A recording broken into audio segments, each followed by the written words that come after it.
Took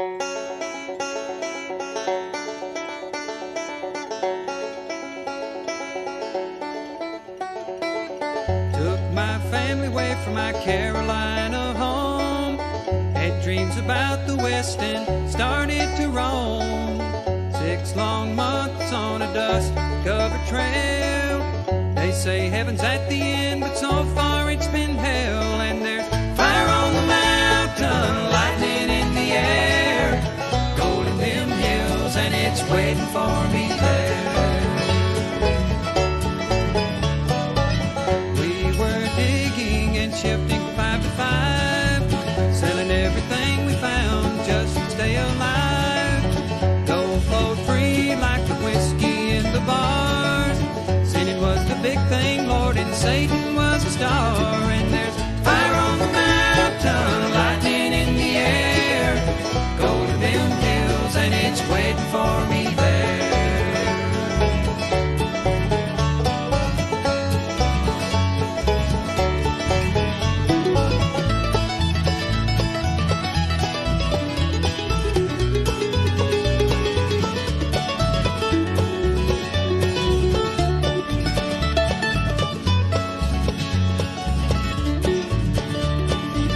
Dance hall girls were the evening treat, empty cartridges and blood lined the streets. Men were shot down for the sake of having fun, or just to hear the noise of their 44 guns. And there's fire on the mountain, lightning in the air, gold in them hills, and it's waiting for me there.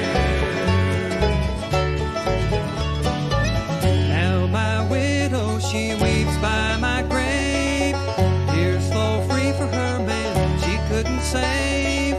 Shot down in cold blood by a gun that carried fame, all for the useless and no good, worthless claim. And there's fire on the mountain, lightning in the air, gold in them hills, and it's waiting for me there.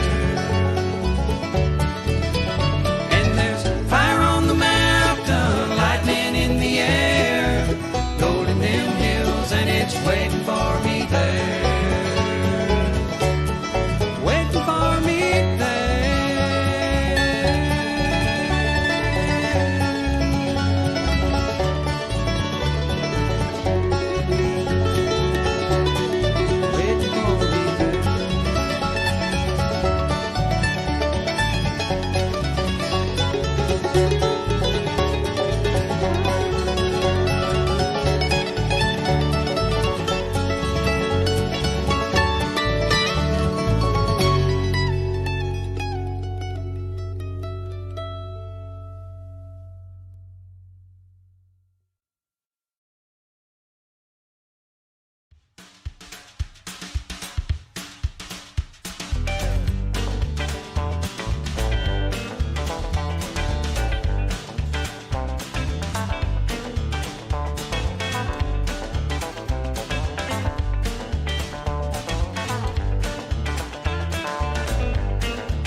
Hey, YouTubers and friends, how you all doing tonight?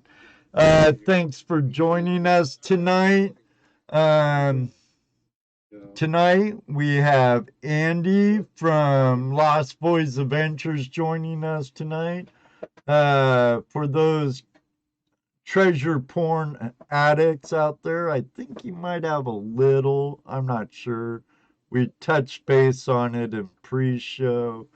But we're going to have a fun time for a couple hours getting to know Andy and all about Lost Boys recovery. Don't go away. We'll be right back. Hey, YouTubers and friends. Thanks for joining us for another episode of Tuesday Night Hangout Live with ToledoJess, Dano, the Treasure Vixens, and I. Bad person. You're evil, bad Dano. Person. If I had a newspaper, I would back my own nose. Yeah, I wasn't quite ready as normal, guys. I had a long drive to work. I worked out in the middle of BFE, Amish land, Ohio, on a church, and I had to stop by our buddy B3 Relic Recovery's house for a little bit on the way home, and got in shoveling food down my face, and Judy make some coffee, and boy, I'm running out of time. Oh, you made it on time. You were here. Yeah. Show must go on, right? You know what I always say. I keep hearing that. Yeah, for the almost 5 years now. June 22nd, big 5-year anniversary. Our friend. What? Wait. What? The 22nd of what? June. I believe it was when we officially started Tuesday Night Hangout Live, all because of Ert Radio, who's live right now when he should be here. Is he not in? Well, I haven't seen him. Yeah, because he's live on his Ert Radio, and he's sitting there talking to someone else instead of in our. I know, right? Worry about his live feed over ours, he ours is at this time period because of him. Because it suited him best. Right. See, and now he's stepping on us. We see how you are, Ert Radio. Just messing. Love you, buddy. Actually, he's got a cool concept. He broadcasts other people's shows for him. Well, yeah, he's kind of a host for all kinds of platforms. Right. Let's say hi to our fabulous Flash fam. Well, yes, that's for sure. And let's a special get well, Jared. Oh yeah, definitely. Yes. Jesse says go outside bare naked unless you want to wear your naked. I say with his shirt off. Work your butt off, shoveling snow. Come in. What else, Jesse? Oh, die. We don't want you to die, though, Mr. No, don't do what I tell. I'm not a doctor, so do not take any of our medical advice. I wasn't prescribing medical advice. I was kind of visualizing torturing them. No. First in our live chat tonight. Get better, Jared. Right, definitely. Get better, Mr. Lodak. Tim Man, Magnet Fishing, our buddy Willie was in first, followed by, hey, you guys! Good to see you, Charlie. Hey, look, third in chat was our friend Lost Boys Recovery. Good to see you. JP Lonzamore, Randy Scotty Tony, not to be confused with Swifty Tony, and Right. our good Terry friend. Marshall. Yeah. Terry Marshall. And you said hi to RST, and I will too. Tin Man, Mr. Lolek, like I said, get better, buddy. Yeah. You know. Rocky Mountain Prospecting, our friend Ohio Relic Hunter, always good to see you. It's okay, we understand you're watching your laptop and we don't want you to get a headache in your motel room. Steve Seal, welcome. David. New guy, one of Alfonsetti. I hope I didn't butcher that too bad. There's Brewers Prospecting. Welcome. Oh, Jeff, Patrick O. Masters. What's up, dude? I hope you're out of the hospital, Jeff, and recovering well, buddy. Patrick, give a nice hug to Sister Susie Q for me. Scuba Sonia, Team Sonia in the house. Amethyst is in the house. Hey, Mrs. JP and the Bulldogs. Don't forget them, Terry Curry. Music Man Mark Miller in the house. What's up? Scott McClory. You know what? Wait. Welcome. Before we go any further, I have absolutely no idea why I started doing that with him. But the first time he came in the chat room and I saw his name in it, I don't know what came over me to say his name like that. And I just, there it is. Sorry, Luke. But he's a great guy. We prospected with him. He's really a cool dude. Been to about all but one flash bash. Right. And that's what's cool about our group too, man. Not only are they, like people that prospect and stuff, but most of us all have other things that we do, like metal detect and bottle hunt stuff. And Luke naps arrowheads, and that's really cool. And he hunts arrowheads, which is cool too. Yeah. So arrowheads. We're all like we were saying earlier, that's why we call it. That's why we have the hand. Yeah. All those appendages of treasure hunting. Hello, Richard Quick. How are you tonight? Otis is in the house. Otis Ferris, brother from back home in Washington. Hello, Michigan James. Or wait a minute, Gems. Yeah. Good to see you, Michigan Gems. West Coast Gold Prospecting, Damon, good to see you. Mark Miller. The Michigan Magnet Man. Been watching your stuff on TikTok. Way to go, buddy. B3 Relic Recovery. Jeez, I'm having a hard time reading. I'm trying to record me reading a book. I can't even read chat. Audra, how you doing, sister? Hey, Audra. Jersey History Hunter. Midtown Mackie. What time did you get in here, Ert? When I was starting, Ert was live, so he was not on time. We'll add that to your invoice, buddy. No, make sure to Boy Adventures, yo. Duncan, yo. That's probably Todd. Burke County Metal Detecting, hello. Don Williams, good to see you. JP Lonzamore, what's up? There you go, Patrick. We gotta put a gold pan in everybody's hands. That's right. Get everybody hooked. Got a gold pan in Audra's hands before. Mm-hmm. She told me about that today. Robert Stover, good to see you. Lucky Ducky Thomas, folks, how you doing, brother? What's What's up, Thomas? Yeah, one of my Mind Lab hats, Terry. You know, next time I pop on, I might be wearing a different one. And it's, hey, you guys, 15th Thanks. month Good anniversary idea. Hey, as a member. don't just smash that like, share too. Yeah. Share, so we get this out.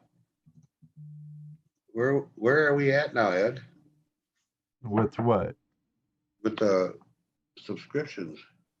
Oh, I don't know. I think I'm like 492 is what I see. I would have to check. Let me see. I could check real quick. I'm really close to 5K.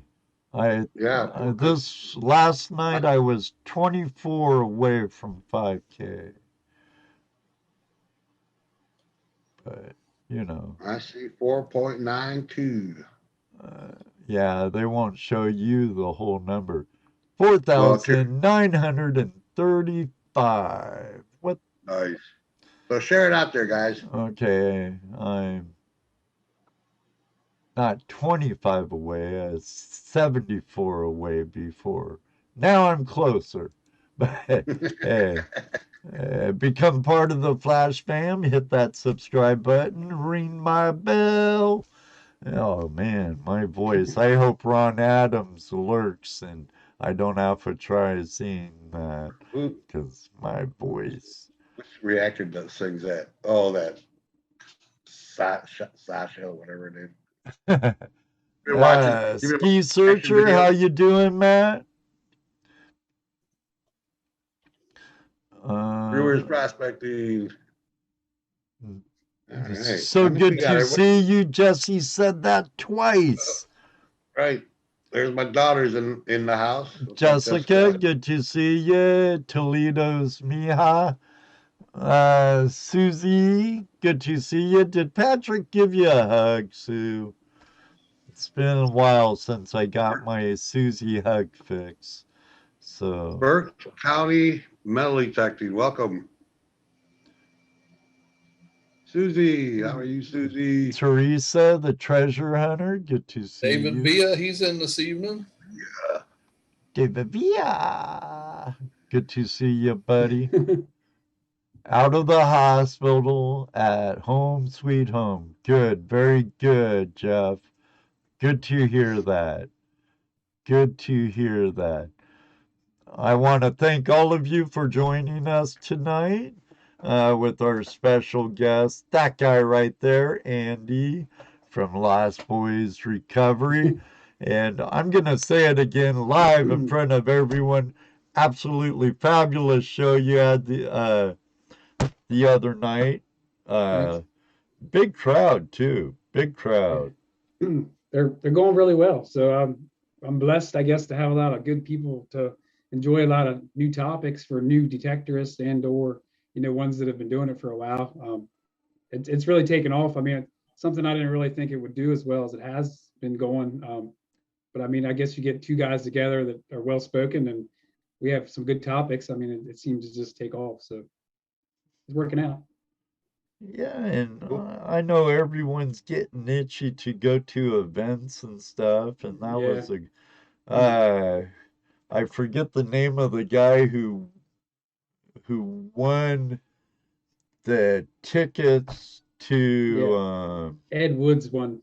Yeah. Ed Woods. Yeah. He almost left and didn't get it. Right.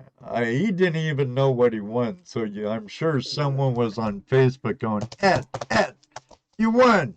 You do not want to lose out on this. They're about ready to burn it. That flash in your pan guy said, TikTok, burn it. Go. But yeah, that's Where you want out? Kickstock, right? Not to be affiliated with in any way with Pound the Ground. Yeah. I know the one guy's on my friends list, Pete. So, but boy, it sounds. we throw an event, Flash Bash. We're going on our third year of Flash Bash. First year we did a collab and it was called something Oh, we else. already did 3. Didn't we do 3 already? Let me see. Gathering of Friends in Gold, which was the collab, the very first one. Yeah, Right. 3. This might be our 5th. Well, actually, no, you're right. It will be our 3rd Flash Bash. Our 3rd Flash Bash, our 4th right. event. Before total out, yeah. But we keep it small, Andy. Right. We only have like 25 camps, whole family, or you and a prospector friend or whatever. And 90% of them are YouTubers. And it's a great time. You get to meet the people you watch, and you're part of their communities, and a bunch of little communities and one big community. Right. And That's definitely a good time. You look for our part. We'll teach you how to pan and hunt for gold. We'll teach you how to look for it and use equipment and stuff. There's always metal detecting. We don't hardly ever get in the creek. Usually we lend our equipment out for other people to use and experience it. Right. I actually won a gold pan kit at a detector event where, like, everybody else won a detector. It was like $500-600 detectors, and pretty much the one prize up there was a gold pan kit, and I ended up winning. I never used it before, but I do have. It's just like one of those Garrett gold panning kits, like a starter kit. Right. It's nothing fancy, but yeah, I got it, and I'm like, I don't know if I ever actually use this thing or what. So. Oh, I see a longtime stranger in the room that I have to give a great big shout out to. My brother of another mother, Brother Joseph of Green Mountain Gold Traps.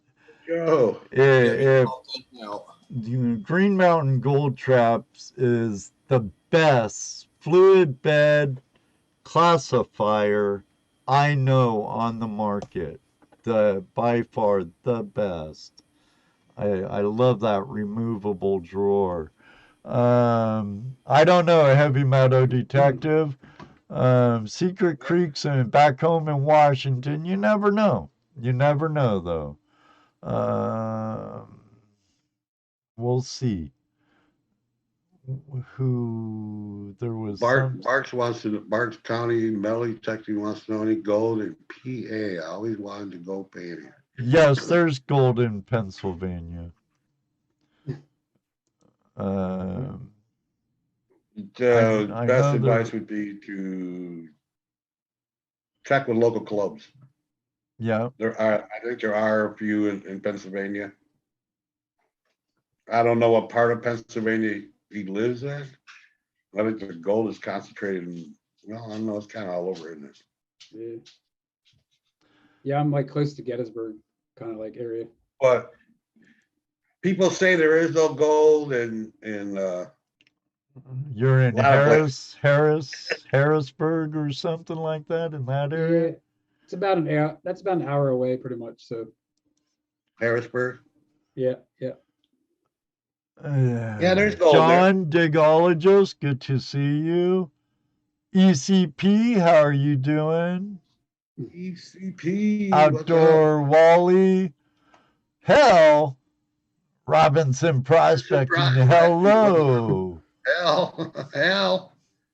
Now, I have to say, Robinson Prospecting, their sluice is great. If you have that sluice would be great, like on the Yuba in some places where you have that god awful hike for us flatlanders.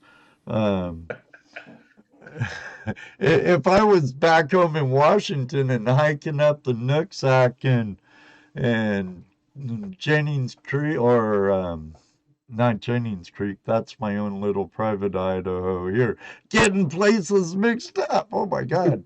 But if I did the hiking I did back home in Washington, It would have been a little easier on me, guys. I've been in this flatland for like 20 years now. And Yeah, boy, well, I was going to say a walk in the park here in Ohio is much different than a walk in the park in California. that's right. That's right. There's ropes involved. Yeah, Minimal ropes and walking. sliding up and down, sliding down hills and crawling up hills, and yeah, a little bit different of a walk. Congratulations, ECP, with 1 subscriber away from 2,100 subscribers. Good job, Wow. brother. Good job. Nice. Congratulations. Nice. Those auctions must be doing you good, huh? That's cool. He does some cool stuff. I like. Unfortunately, I haven't been able to hang out in the live streams I used to. You know. I'll get back there. I gotta use my wrench sometime. Block those bots. So, Ed, let's Yeah. put up our guest. Well, let me say hi to this one who just say hi all. Donald Goodrew. Goodrew? Goodrew? I'm sorry I butcher names. That's what I do. But welcome. I really like the last 2 letters of your last name. That can't go wrong with AU. Well, let's not forget our lurkers. Oh no, to Gary Two Toes. And a big happy birthday to Top Cat Prospecting. All right, happy birthday, Top Cat. If you're home lurking and not getting polluted in a bar. On his way home right now. He's texting me back. Okay, he's on his way home right now. Newsflash: Top Cat's on his way home now from celebrating birthday. On the river. Oh, on the river. On the river. Could it be a better place to celebrate your birthday than on a river, or doing any type of treasure hunting that you love? That would be cool. Finding little pickers and nuggies and on your birthday, that sounds like a fun time to me. Oh, and by the way, hi everybody. Jason AU Colorado's in the house. Good to see you. Eric, good to see you. All of you, all of you, all of you. Eric looks for gold. Hey, so does Ed, Jesse, and Dano. And Otis and Otis, Two Toes, Smith's Gold. I'm sure Andy does too. Now, Andy, what? Don't mind my cat. I don't think the audience can hear. But what do you like better, like coin shooting or relic hunting? I don't know. That's a good question. Probably coins, man. I like the coin stuff. It's just the old coins. Just they do something for me. The relics are cool too, but I don't know. Coins are really. I think they're just my favorite. Yeah. Coins. Drop volume. No. Can you hear me better now? I hear you fine. You were fine. Yeah, David Villa said something about it. Oh. So I turned my volume up a little in the encoder. I don't want to blast your earballs. We hear her. Okay. Mama, be quiet. Be quiet, girl. You're live. Can't you read that red light that says live out there by your food? That girl, I tell you. If you shine that red light on her and then, Mama wants to be a star. Just don't climb all over my coins and tokens, Mama. Because she'll do that. She'll come over to sit on my lap and she'll walk over my gold or tokens or coins.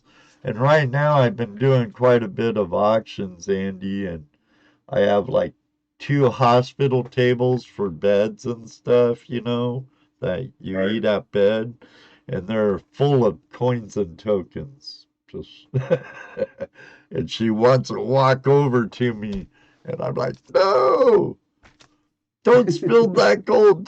Please don't spill that gold. Wonder if I swept this floor if I'd find gold. I know if I sweep my shed floor, I find gold. So. Oh, yeah. See what Willie said? Cat can. Cat can. Cat can. Have you ever found any gold?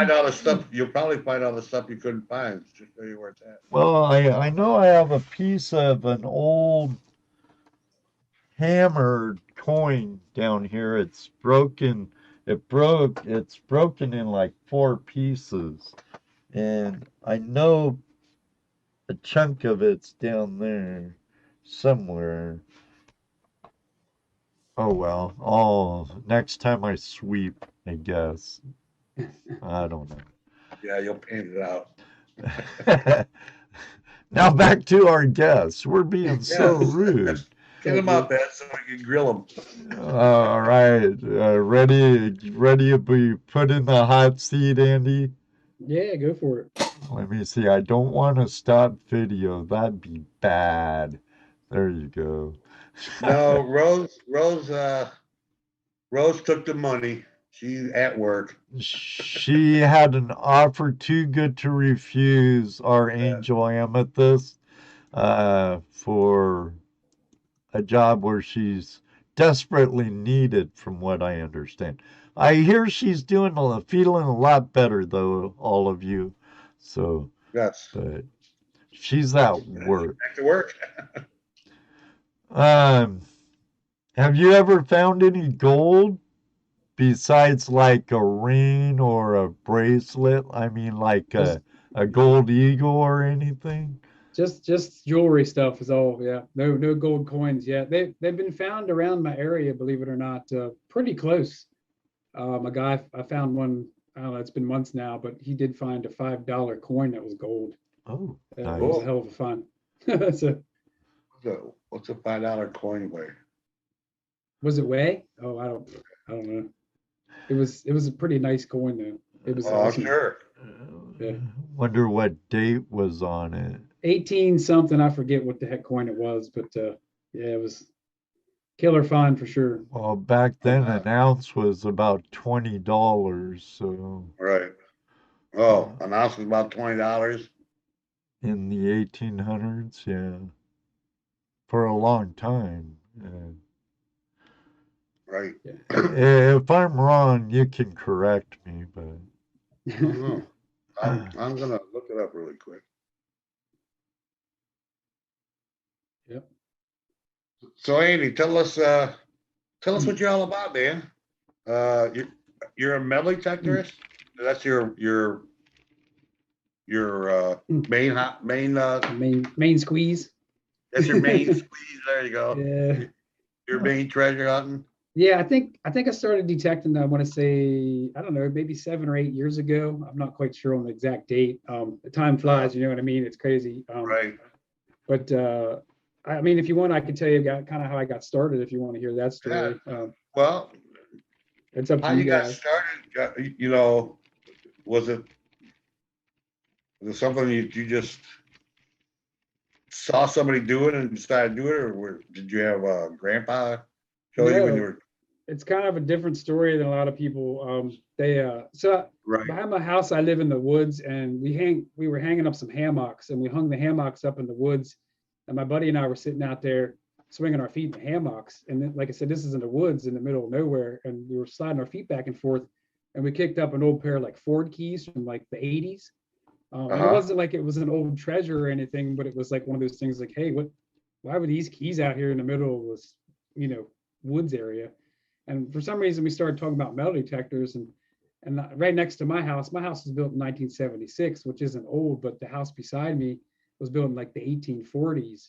And I'm like, man, I was like, there could be all kinds of old stuff out here, you know what I mean? And I started watching videos of like Gig Master, you know what I mean? Some of the bigger YouTubers.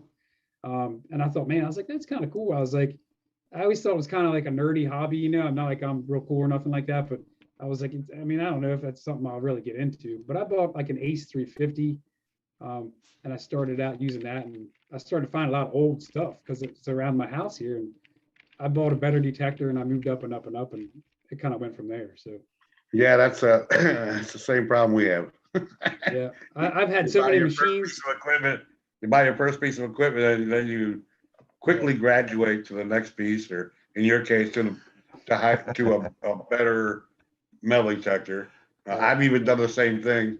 Gone from you know, what was my first one? A 350, Ace 350. You still have it? Yeah. Yeah, that's cool. And Yeah, I got a Garrett Monster. I mean, Mind Lab Monster. Oh, You know, so and I I'm found sure. gold in my Monster already, so that's cool. Yeah, I was there. Yeah. I was also there when you dug for like 3 hours, it seemed like, and Find- ended up being a piece of foil. right. That was fun. From what I underhear, I didn't even find it. yeah, didn't Bennett find it? Yeah, he actually pulled it out, figured out where it was and what it was. A $5 gold coin is 0.1091 troy ounce. Yeah, So it's 3.393 grams. Bill said that would have been a quarter eagle. Our friend Yeah. Ohio Relic Hunter, I'm sure you know Bill. He gets around in your part of the treasure hand lifestyle. Now, our friend Bill also said, did he say ham hocks? Wouldn't that be pickled feet if he's sticking his feet in them? I knew that was coming. Hammock, or hammock. I don't know. One of those. Yes. Pronounced both ways. Yeah. Probably another too. So Yeah. Jesse's not in chat again.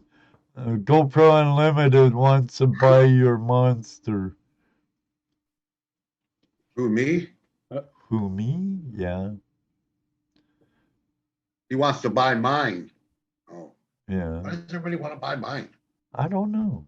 Maybe they want you to sign it. The only thing I can think of is proving that I can find gold. Is Andy coming to Emporium again in May? Yeah, I'll be there. Our good friend Patrick O'Masters asks. Yepper. I was looking at, that's the one at the fairgrounds, right? Yeah. I was looking at that. Then there's one down south in PA. I forget the name of it. I was actually talking to Drew about it. Come out swinging. Might have been Come Out Swinging, but there's another one. I had it posted on my wall. Geez, now I'm curious, and I have to bring up another tab on my computer. So if I get a little glitchy, please forgive me. Spar 2022. Held in Indian Head, Pennsylvania. Held by Dave Wiltrout. Ever go to that one? Ain't that kind of like in your neck of the woods? Indian Head? Yeah, I don't know. It's weird. It seems like PA has a lot of hunts. Let me respond to GoPro Unlimited here. He says you don't use it. LOL. I said, but I'm probably going to be going back out to California sometime. Right. I want to make sure I'll have it. I just want to know why someone from Utah that supposedly has no gold wants a gold monster anyway. Can use a Radio Shack detector to get those pop bottle caps and pull tabs. I have one of those too. Actually, I do have a Radio Shack detector. Come to think of it, that's right there. Hi, Nancy. Great show last night, Nancy. You and Joe Hey, doing well. So where were we, Andy? Geez, we're being rude to our guests. You're good. It's all good. Yeah, I know. Stop. So we were touching base on what got you into metal detecting, and a comment by our friend Ohio Relic Hunter caught our eye. So continue, please, sir. We get distracted easy. Sorry. Squirrel. Squirrel. Yeah, I mean, the whole thing, like I said, I got started, it was the whole hammock deal I was talking to you about.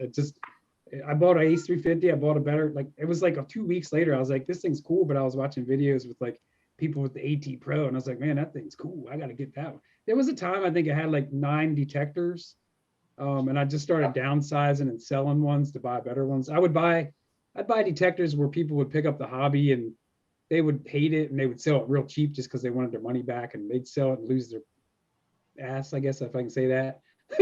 but yeah, I bought so many machines in the past so many years and sold them. It's just crazy. I feel like I was like a used detector dealer for as many machines as I've used and tried. I mean, it's crazy, but. Well, see, yeah, the thing, like, I mean, Ed's got a few, Daniel's got 2 or 3 himself, you know. What We don't use that much, like, I mean, if we use them for the most part, we take them to the river with us to look for heavies. I found Look more for than this them. year than anything. Right. And Daniel's the lead king up here. I mean, right. But that's what. Yep. But you know, we use it primarily just to help us locate heavies. You know, where nails and metal is dropped in the rivers, because that's where the gold will also drop. But yeah, that's basically what we do.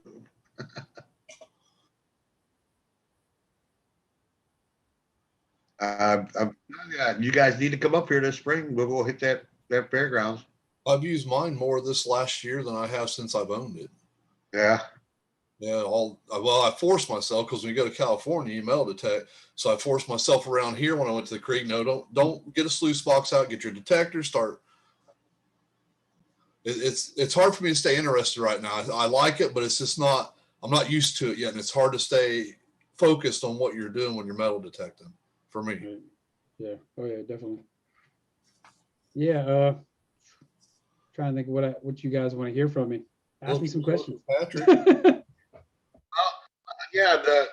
The next thing I want to know, like, what.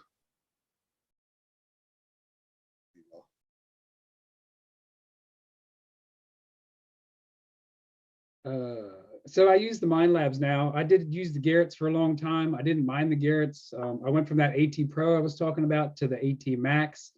I used, Technetics T2, the SC Special Edition. That was great for relics. It's still a great machine now. I know Aldra's in the chat. She just got sponsored by them. And that's a great machine. It's just, I was just looking for something a little bit different. The tones on the Mind Lab I really like. I just like that stuff. It's just after using that Mind Lab and their tones, it would be hard to go back to something else. Ed, they're saying you're muted, buddy. But, Oops. but yeah, I use an Equinox 800 on the land and an Equinox 600 in the water, just so if one of them implodes, which actually did happen, I have kind of a backup machine.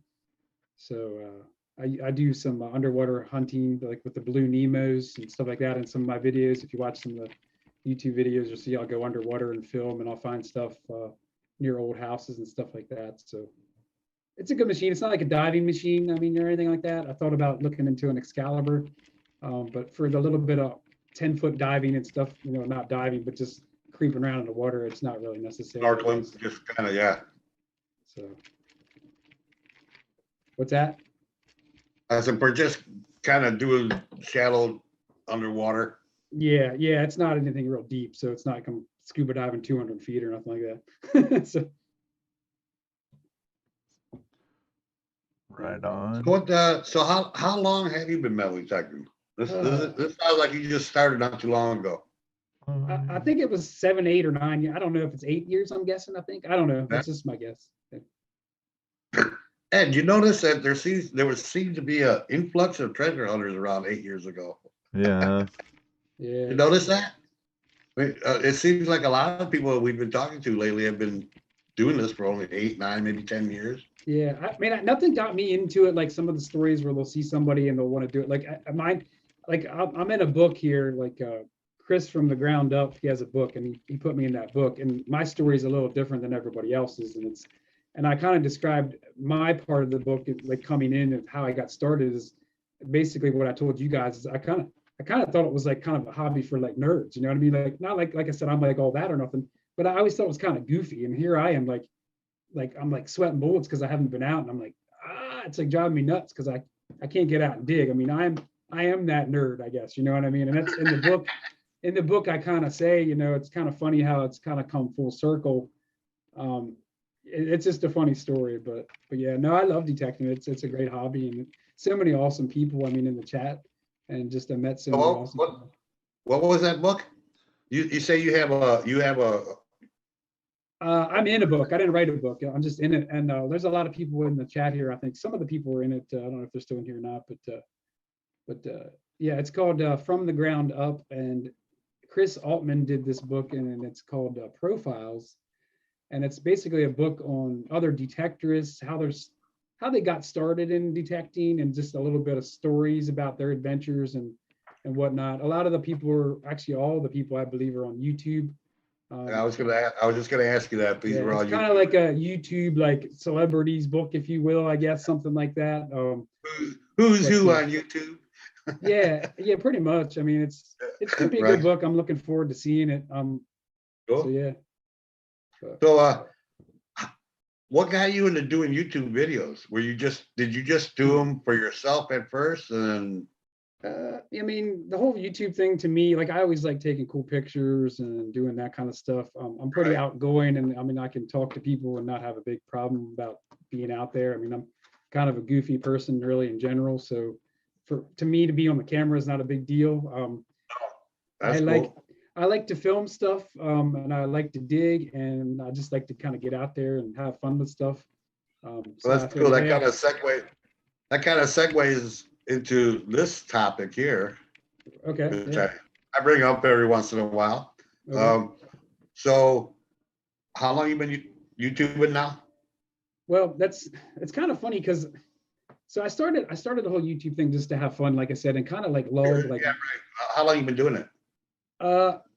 Only like a year or two, maybe. Oh, okay. Oh, okay. Good. So in this short year that you've been doing it, yeah. And it's probably not happened to you because you haven't been able to get out as much, right? Because of all the everything going on with everything that's going on. Yeah, but yeah. So it probably hasn't happened to you, but have you had anybody come up to you out of the blue and say, "Oh, I know who you are"? Just like, especially if you weren't doing what you do on YouTube, like maybe at the store or something. Has that happened to you yet? Yeah, actually, a guy, actually, really?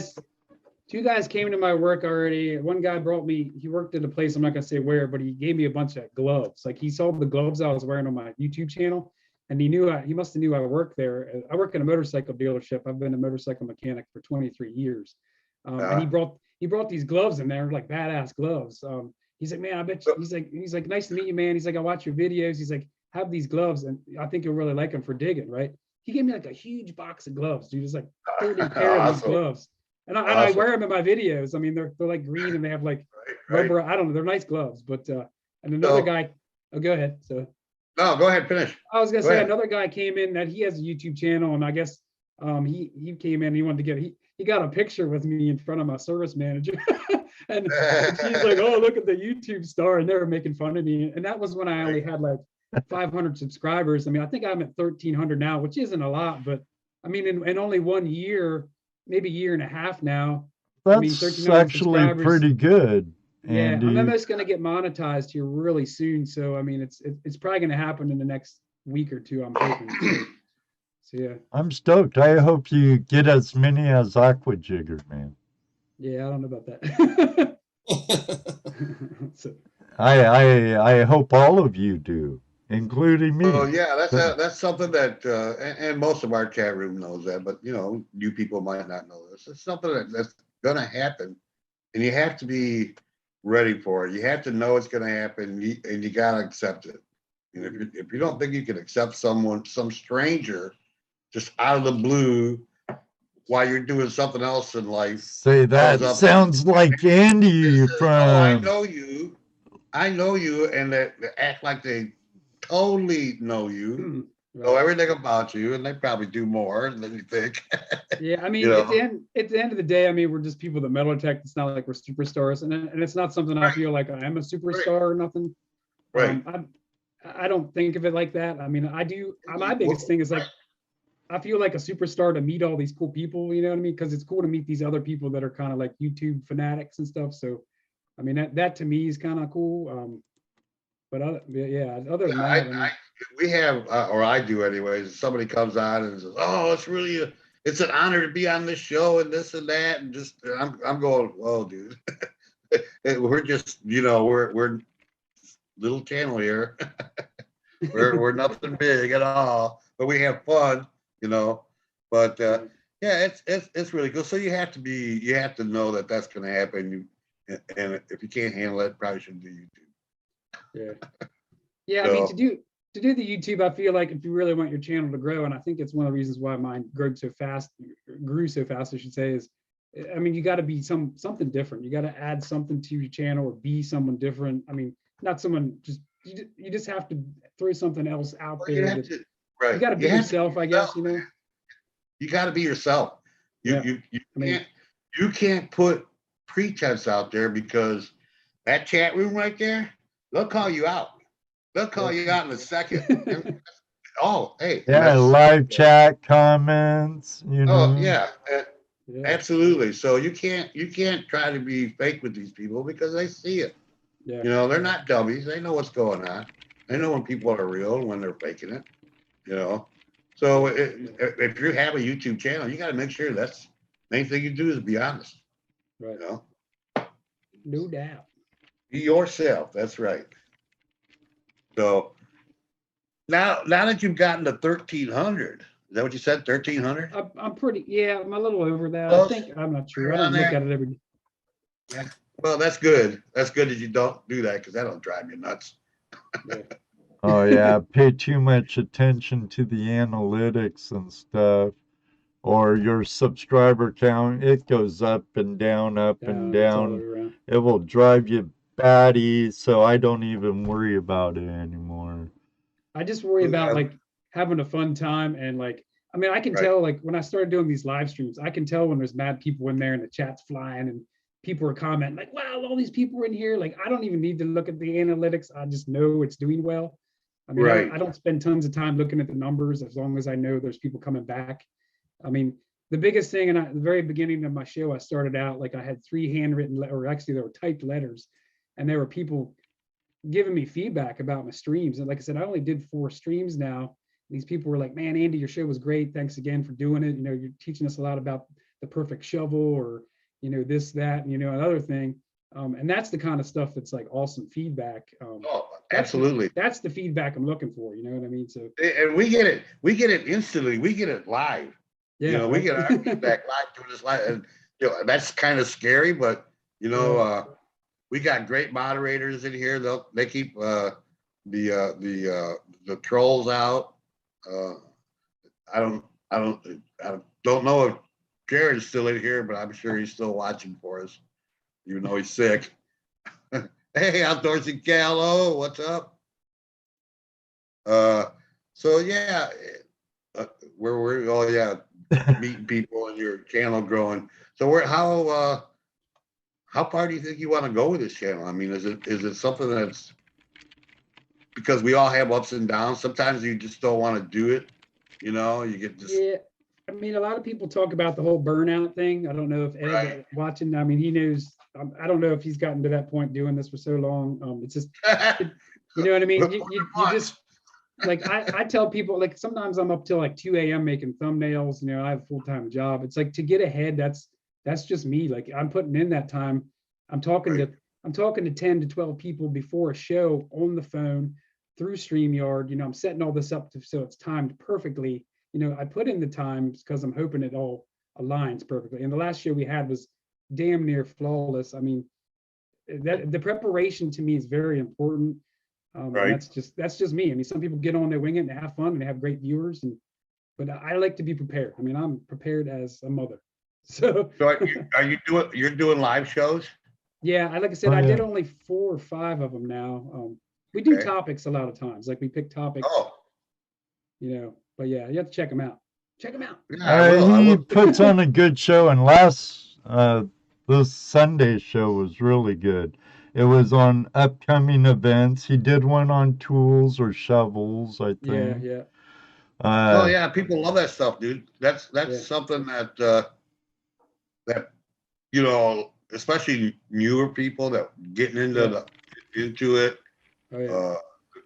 In all the treasure hunting aspects, they need a place to at least, you know, get an idea of what they need and what they need to be able to do, you know, and then they get suckered into doing YouTube videos. Next thing you know, they're producing stuff and they're buying new metal detectors and better cameras and Oh yeah. It's crazy, man. cables, all kinds of stuff. I'm just waiting for Ed to get our cordless mics. There you go. welcome Down East Detecting and Prospecting. Curse of Oak Island must be over for the season. Full of Gold or another Australian mate in the house. Good to see ya. Oh, I thought you were talking about you to dive and detect. Yeah, getting there. Less than 75 away. Awesome. Thank you. But to dive and detect, they put on I've watched one of their lives. They put on a good live show. They're Who getting do I close to talk 1,000. to? Oh shoot, I forget her name. Mark, his name. Angela. Right? Mark and Angela. Mark Yeah. and Angela. That's right. Thank you, Andy. I wouldn't mind getting them on the show. I finally booked that ambient girl. Gee whiz, she took like forever to book.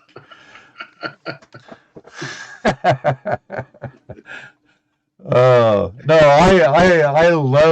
I love this show, Andy, and I can tell you really enjoy your live streams. Yeah. I think that's what sets them apart. Like I have fun with it. So And yes, I've come to burnouts, and there have been times where I'm like, screw it, I'm thrown in the towel, and I'm like, it's not worth all the time, the money, and stuff that I put into it. But then again, it is. And then someone on the stream goes, man, you got me into prospecting. And I'm like, oh, cool. I got another wife mad at me. So yeah. Hey, Sam, Gold Monkeys in the house. Samuel. Anna, what did you do? I mean, what I do. Oh, I see. GoPro Limit said, dang, Dano, you ruined it. I told Bob, spoiler alert, they find wood. Oh. Oh. You know, being the typical me about Oak Island. Right. Wood. Michigan Gems, welcome back. Yes. Okay, now where are we? My show. Yes, she did. Yes, she did. I'm going to send it out tomorrow since she's watching. Tell her I'll send it out tomorrow. She just heard you. Yep. Where are we? Another question from BC Trails. What's your best favorite find so far? I can give you a little story on that. How about it? The best So the best thing I found, technically it wasn't the best thing I found, but it was like, I don't know, I guess to me it was. I got permission to hunt my buddy's house. It was like a 1910 house. And I had a really good signal, and this is when I had the AT Pro. It was like a 9-inch down hole, and I found this like metal, okay? I wish I had it with me, I'd show you. It's in the book actually that I was describing. It's in the book. So it's a metal, and the book I was talking about earlier. Yeah. It's a metal, and there would have been a ribbon on the top of it, but it said Rex Fire Station number 1. Okay. And that doesn't mean nothing to anybody in here, but I'll tell you the story behind it is it was the fire station in York, Pennsylvania, which is kind of where I'm from. Now, the thing with that fire station, there's 3 old fire stations in the United States, and that is, I think it's the first or second oldest one out of those 3. Ooh. It's old. I mean, it's old. Now, it's so old it was driven by horse and carriage. Right. I mean, it's old school. You know what I mean? So, long story short, I found this metal, and like some girl that we were hanging out with, was really good friends with my wife at the time. She was dating some guy that worked at the fire station, and actually at that fire station, it's still actually in use today. And we went out for dinner and drinks one night. This was a long time ago. And he worked at the fire station. He's like, hey, I'm off tonight. And I was telling him about that metal over dinner. He's like, hey, man, if you want to check out the fire station, man, I'll let you check it out. And he went and opened the keys up. It's dark, and there's dudes in there hanging out, drinking coffee and watching TV, waiting for a fire call. And he was showing me all about it. And he was showing me like how old this building was. And it's a crazy building. If you should look it up. It's called Rex Fire Station, York, Pennsylvania. He was showing me like places where the horses were eating on the side of the door, and they took like chunks out of the door, and they left it all original. You know what I mean? It's crazy. And then the ceiling, there was like a circle where they would throw down like the hay or whatever to feed the horses, and the holes were still in the ceiling. I mean, it was like a flashback of like, just, I don't know, just to see what it was like and how it was before. It was almost like it was fixed up, but still in a way like untouched, I guess you could say. But Probably it was built in just, the 1800s. oh yeah, definitely 1800s. Yeah.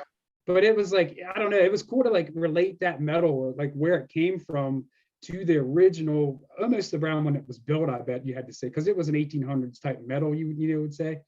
But yeah, I don't know. To me, that just meant a lot to get the tour of that building. To kind of, I even had like just that metal, like it just linked the whole story together for me, and it was just really cool. Right. It actually brought it to life for you. I mean, finding that piece, probably you went, oh, and then finding out what it was, you go, oh, that's really cool. Yeah. But then going to the firehouse that piece may have come from, or you're pretty sure it came from there, right? Oh yeah, definitely. Yeah. Wow. I have some other stuff here. That just brings it to life.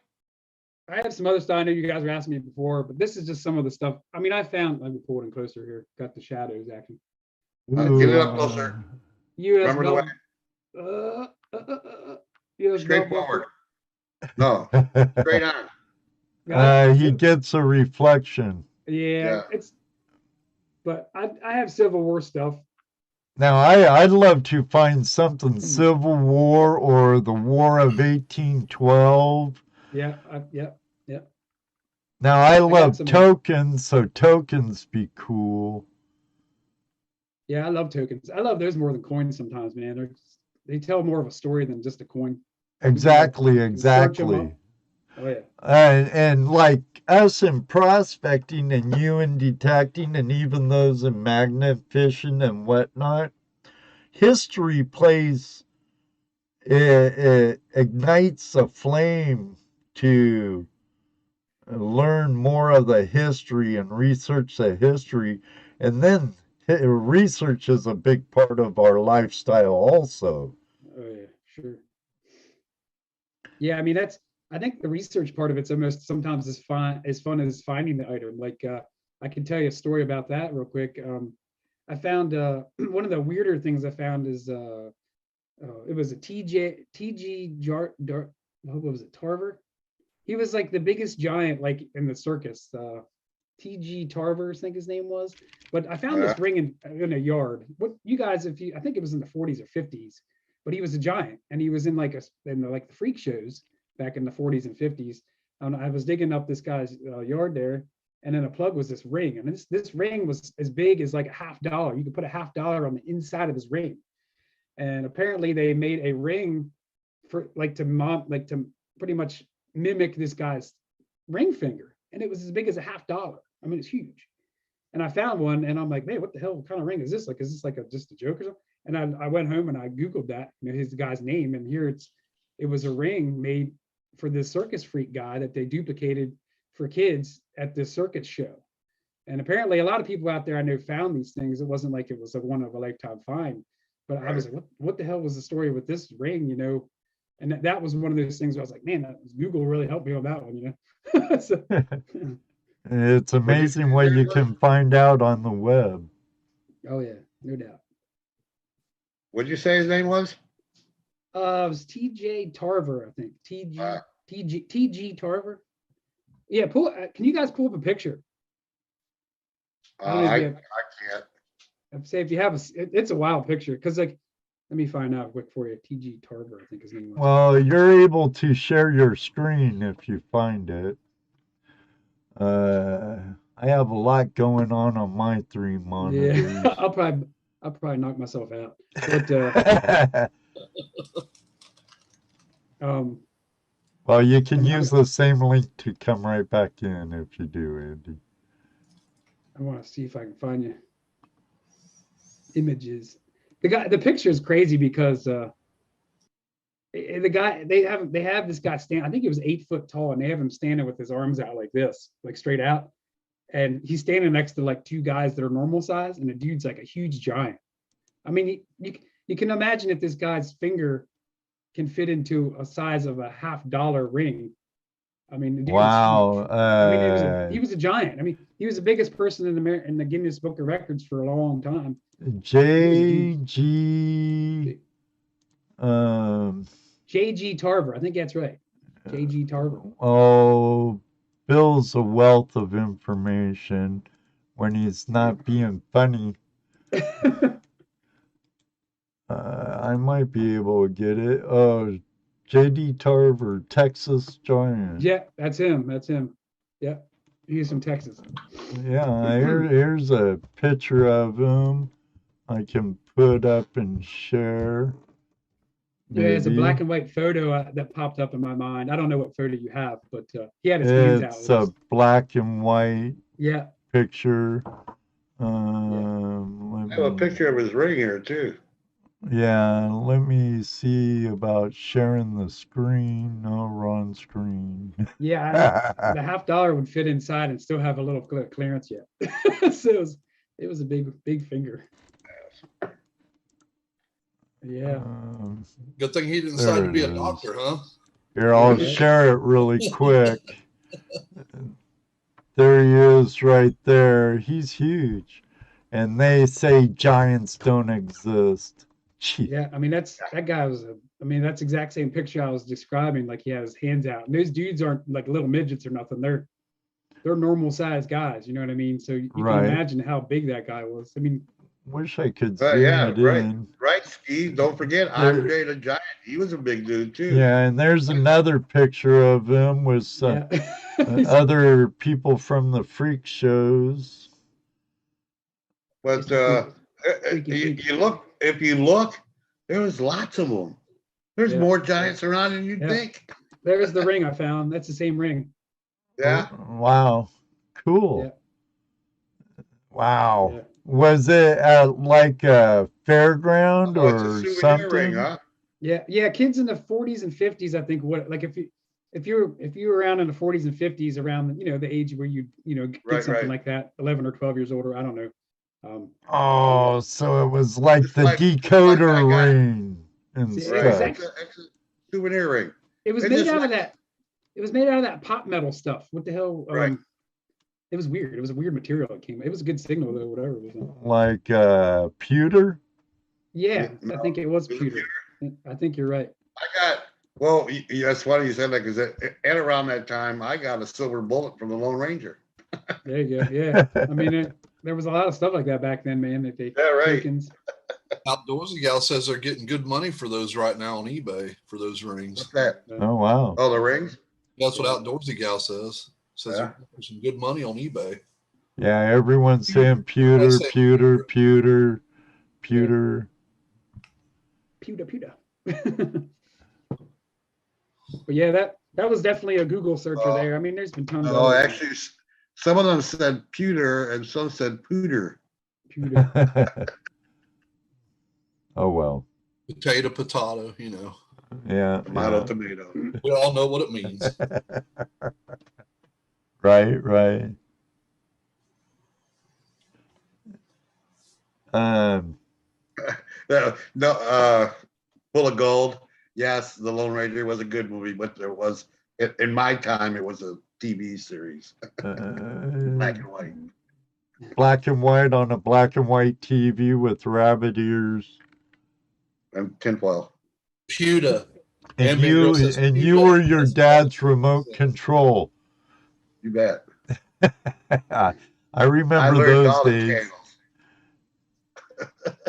All three. Pewter. So what do you I already asked you about where you're wanting to take this. Did you answer me though? I don't remember. What was your question? Where do you want to take your YouTube career? It's not a full-time job right now, right? No, not at all. No, I mean, Are you working towards that? That would be pretty crazy right there to think about that. I mean, I just haven't. Well, here, you're right. That's really crazy idea. Yeah. But there's people out there that have taken that crazy idea. Oh yeah. And have really made it big. But that's because they have to put all the work into it. You got to put all that work into it. I mean, I'm definitely the kind of guy that could go to that level because I am the kind of guy that puts a lot of time into what I do. I mean, like I said, I am the guy up till 2 a.m. and I'm the guy that's prepared. I mean, I have a lot of good traits to do something like that. Do I want to do that? I mean, there's so much more to life than just trying to get through that type of thing. I mean, you got it was pretty late when we were messing around with your 1-2 pictures the other night, wasn't it? And wasn't it like midnight or 11:30 or something? Yeah, I mean that was early still. Yeah, I wake up at 4 or 5, sometimes even earlier. So right. I know how you are. I work on this show and my live streams quite a bit. And I used to work a lot harder when I did editing and stuff, That's what I love so much about. That's what I love so much about live streaming. Editing. Yeah. There's no editing. And yes, guys, it's all in editing. I have fun with the thumbnails and stuff like that. Like I didn't know how to make them for a while, and I kind of like taught myself how. I'm by no means like a professional editor. I use my phone for a lot of the stuff I use, believe it or not. But the thumbnails are fun because it really kind of tells you a little bit about the person making. Like I tend to make a little bit more goofier ones. You got to make an attractive thumbnail for somebody to click on. If you don't, you're really losing out on views. I feel like. I mean, like I said, that's that age-old argument. That's that age-old argument on YouTube about your thumbnails. Do you make thumbnails as clickbait? Well, they're all clickbait. Well, you have to make it clickable, and clickbait. There's a debate all in itself, right, Andy? That's what I'm saying. Yeah. Good I mean, if I wanted more subscribers, I'd have my wife in a bikini and say something crazy, or said I found some of these magnet fishers.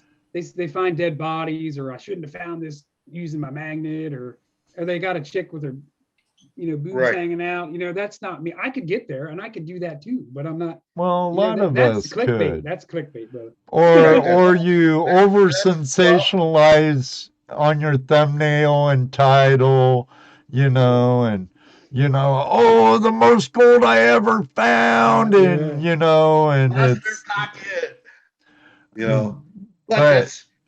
But the reality is that's what you have to do in order for people to at least click on it. So yeah, you do have to use it as clickbait, but if they're honest about it, our goal is to get views and subscribers and to entertain, and Right. I Here's some- know some divers that find a lot of guns, and people like Yeah. seeing guns. I know magnet fishers that find a lot of guns. Heck, our friend Scuba Sonia finds clips for first gun. Hey, if I tell you this, if I find a gun, magnet fishing, detecting, Audra found a beautiful gun in the woods. I would share it with the world and I'd put it on my thumbnail, but that's good clickbait. It's actual. It's what you see. It's what It's I the stuff- find. It's the stuff where like you always see like the police were called and you know what I mean? Like I don't know. It's and that, like it seems like every Well- video it's a magnet fisher has the police call or something like that. Maybe they were. I don't know. Well, here the one thing. Well, the one good thing I can say about that is now the majority of magnet fishers realize that it's pretty much useless to call the police for a gun unless it's a fresh gun, unless it's if it's all destroyed and stuff, don't even bother them. They don't even want to hear about it no more. Because if there's one, there's going to be more. Well, I've actually had police, and I've heard from others and heard it straight from a cop. If they have no serial number, they're too destroyed, don't even bother us. If it has serial numbers and it's in good shape, please call us. There's a time and a place, but, Right. and I think for the most- dirty mag I think for the most anchors, part- if I found 7, they'd be in my video and on my thumbnail, and depending on their condition, as if police called. Yeah. Right. I don't need to get into that drama. You do what you got to do. My thing is misleading clickbait, Right. and it happens in all niches, in all of them. And sure, we could find some Barbie girl to show her cleavage or spread her legs or whatever, but is that what we want? Yeah. That ain't what I want to represent my channel. I don't want people like that to think that's what they're gonna expect every time, Yeah, I might be at 10,000 subscribers and over 1 million views, if that. But do I want to sell my soul for Yeah, it? right. I got it. Yeah, no, I have fun doing the video stuff. If your content is decent content, Right. people will click. Excuse me. People will click on it, watch it, and if they like it, they'll come back and watch more. If they don't like it, regardless of your clickbait, they're not coming back. So it's more, you gotta have you gotta have your thumbnail, and it's gotta be good. It's gotta attract people, but to keep them, you gotta have good content. So And I hope you like the thumbnail I made for the show, Andy. I hope it represented you well. Your smile and thumbs up. Yeah, that's definitely me. But yeah, the whole clickbait thing, like I don't have any of that stuff in the one video. If anybody hasn't checked out my channel, please do so. But I think it's what is it, like your trailer when you first come to somebody's channel. I have it. It's like the big one that you see when you first pop on, and it says holy bleep. It says 121 stolen coins found, and that was actually not. I almost clicked on that video today after work. That's before not the clickbait. show. That's a real deal there, and that's the well, reason. Right. What's that? That's right. If that's what you found, then that's a good title. Then It's a real. It's a real. But if you go 100 and some coins found, right? And well, you didn't find them. The guy in the next field found them. Right. But and all you I found believe that was a water find. Now, yes, it was. Whatever. You know what I'm saying. I would have watched it if I had more time after work and before the show to watch it, but I didn't. Yeah, check it out. I will. That reminds me, Jesse, we need to go to Waterville where that alleged money was thrown off the bridge. Dude, into I the know a Maumee. bridge. So do I. I know the bridge. So That's, Shallow water too. that's what this story, I'll tell you the story if you want to hear about the coins. yeah. So you mentioned about the coins over a bridge, and we think that's what we found was it was 121 Kennedy half dollars. Oh, wow. Near a bridge. Now we went to this bridge and we found out that the bridge used to be a straight bridge, but now it's turned. But back in the 1800s, it was a bridge that was straight. Well, that was demolished and blah, blah, blah. If you look at old maps, though, you can see that the road went straight. And then if you look at a current map, the bridge is over a little bit further and turns. My buddy and I found this out, and we went there and we found all these like 1800s coppers, and he found a real there. I found a ring there, a bunch of Indian head pennies in the water. Okay. And we were rolling out kind of back to the trucks that day, and it was kind of getting time to leave. And I got this on, like I said, I used the Equinox 800, and I think it was a 32 signals. I mean, I found so many of them, it just sticks in my head. So I'm getting like a 32 or 34 if I'm wrong. But so I get this 34 signal, I go down and I'm digging, and it's kind of deep at the time. It's around my belly button or something like that. And I go down with the pinpointer and I pull up this Kennedy half dollar. I'm like, whoa, dude, Kennedy half dollar is awesome. And I kicked myself in the butt a little bit because I didn't kind of recheck around there. I just kind of started heading towards the truck. And here comes my buddy behind me. And he gets, hey man, I got a 34 signal or 32 or whatever. And he gets down there and he's pinpointing, finds the Kennedy half. I said, man, we got to check this area a little bit more. So we're around there, we're scanning. Next thing you know, we're poking up 34, 34, 34. And I'm like, holy crap. And we start, like, he's pulling up handfuls of like, just an area, like, I mean, you're talking about like all these coins in an area like here and here, that close together. All these coins were found in like a 6-foot area. And I went down, we found a bottle lid, and I started finding glass. And I'm like, maybe somebody threw these, and all the coins were from the 60s and 70s. I think 6 of them were silver, and the rest of them were like a clad Kennedy half. But they had to be thrown over a bridge, and they were near a big rock that stopped them from going too far. But that was an awesome day. We were supposed to leave early that day, but we didn't leave till like it was almost dark. I mean, our women were pissed at us because it was like, you guys are supposed to be home. But we were like, we're not leaving, dude, until we're clearing this area. We're clearing it completely. And we did a good job, I'll tell you. Because like after a few days, I was like, man, I'm going back here finding me some more of those things. I could not sneak out one more of those damn things. I found like a little bit more change around there because there was a little bit of mix in between there. There was like some pennies, and there was a wheat penny or two and some nickels down in there. But no, I did not find any more of those Kennedy half dollars. I was like, man. Yeah, there's a story here that I was told a while back about somebody's broke into a house and stole a coin collection, but they got chased by the cops, and as they went over the bridge, they threw the whole thing of coins out into the water, and supposedly never been found. Nobody's really looked for them. So this happened a long time ago, before people were into metal detecting. It's kind of a lost story, right? I just happened to be talking to this guy, and he was telling me the story about that. It happened back in the 50s or 60s, somewhere around there.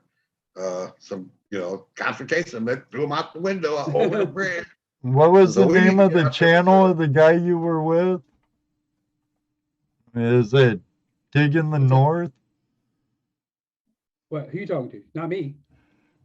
Who, me? What? No, I was talking to Andy. All those coins was it another YouTuber you found them with? No, it was the guy I used to detect with. I still do. He just has a family. He's been really busy. But no, it was kind of the partner I have. Oh, okay.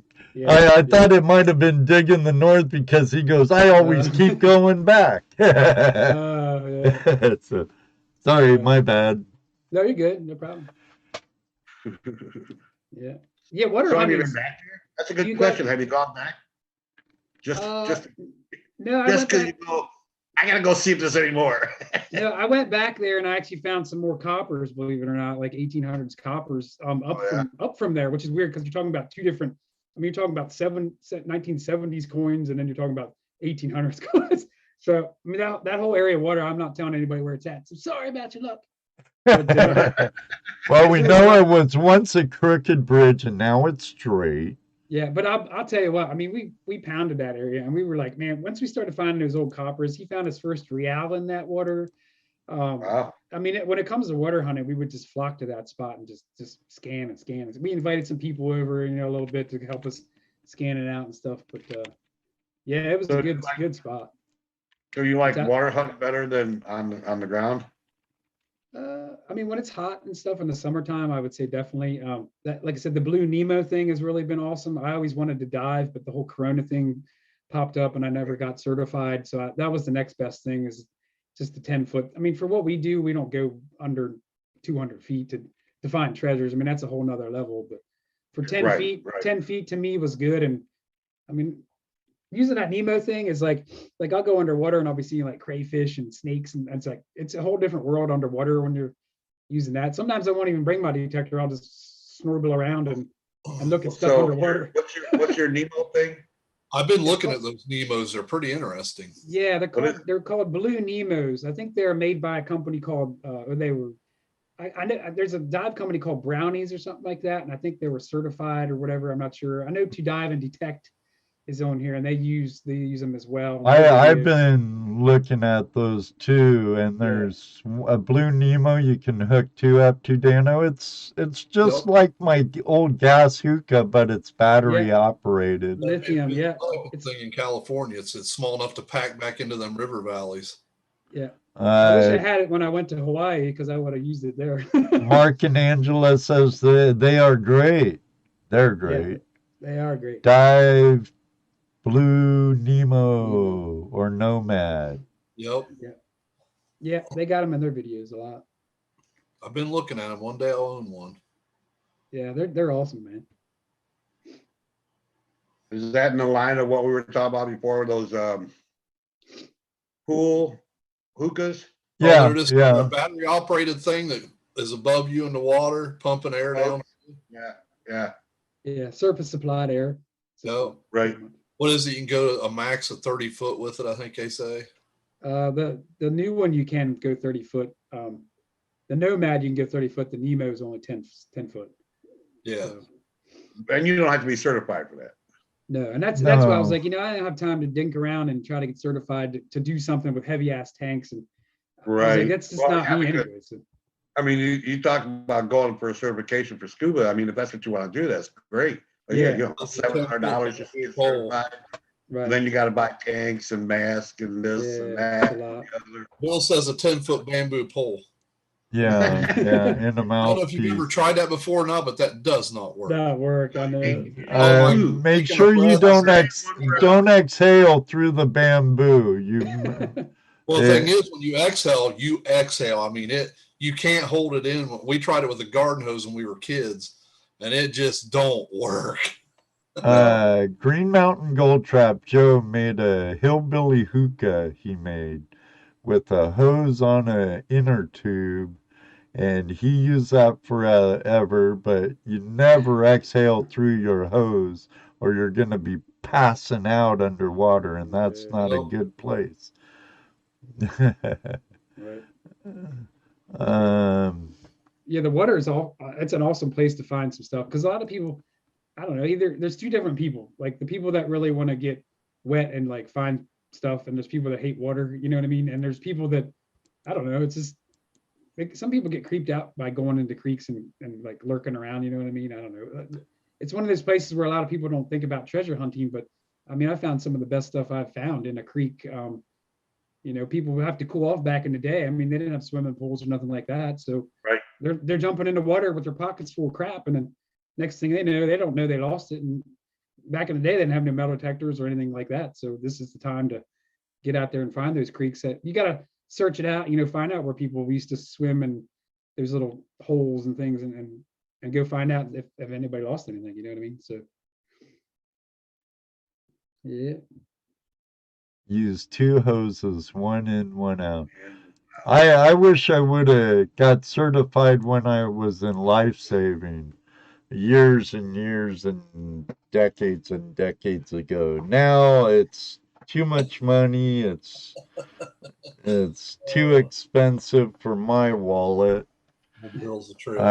But I am interested in one of those surface air supplies. I used to have a gas one, Yeah.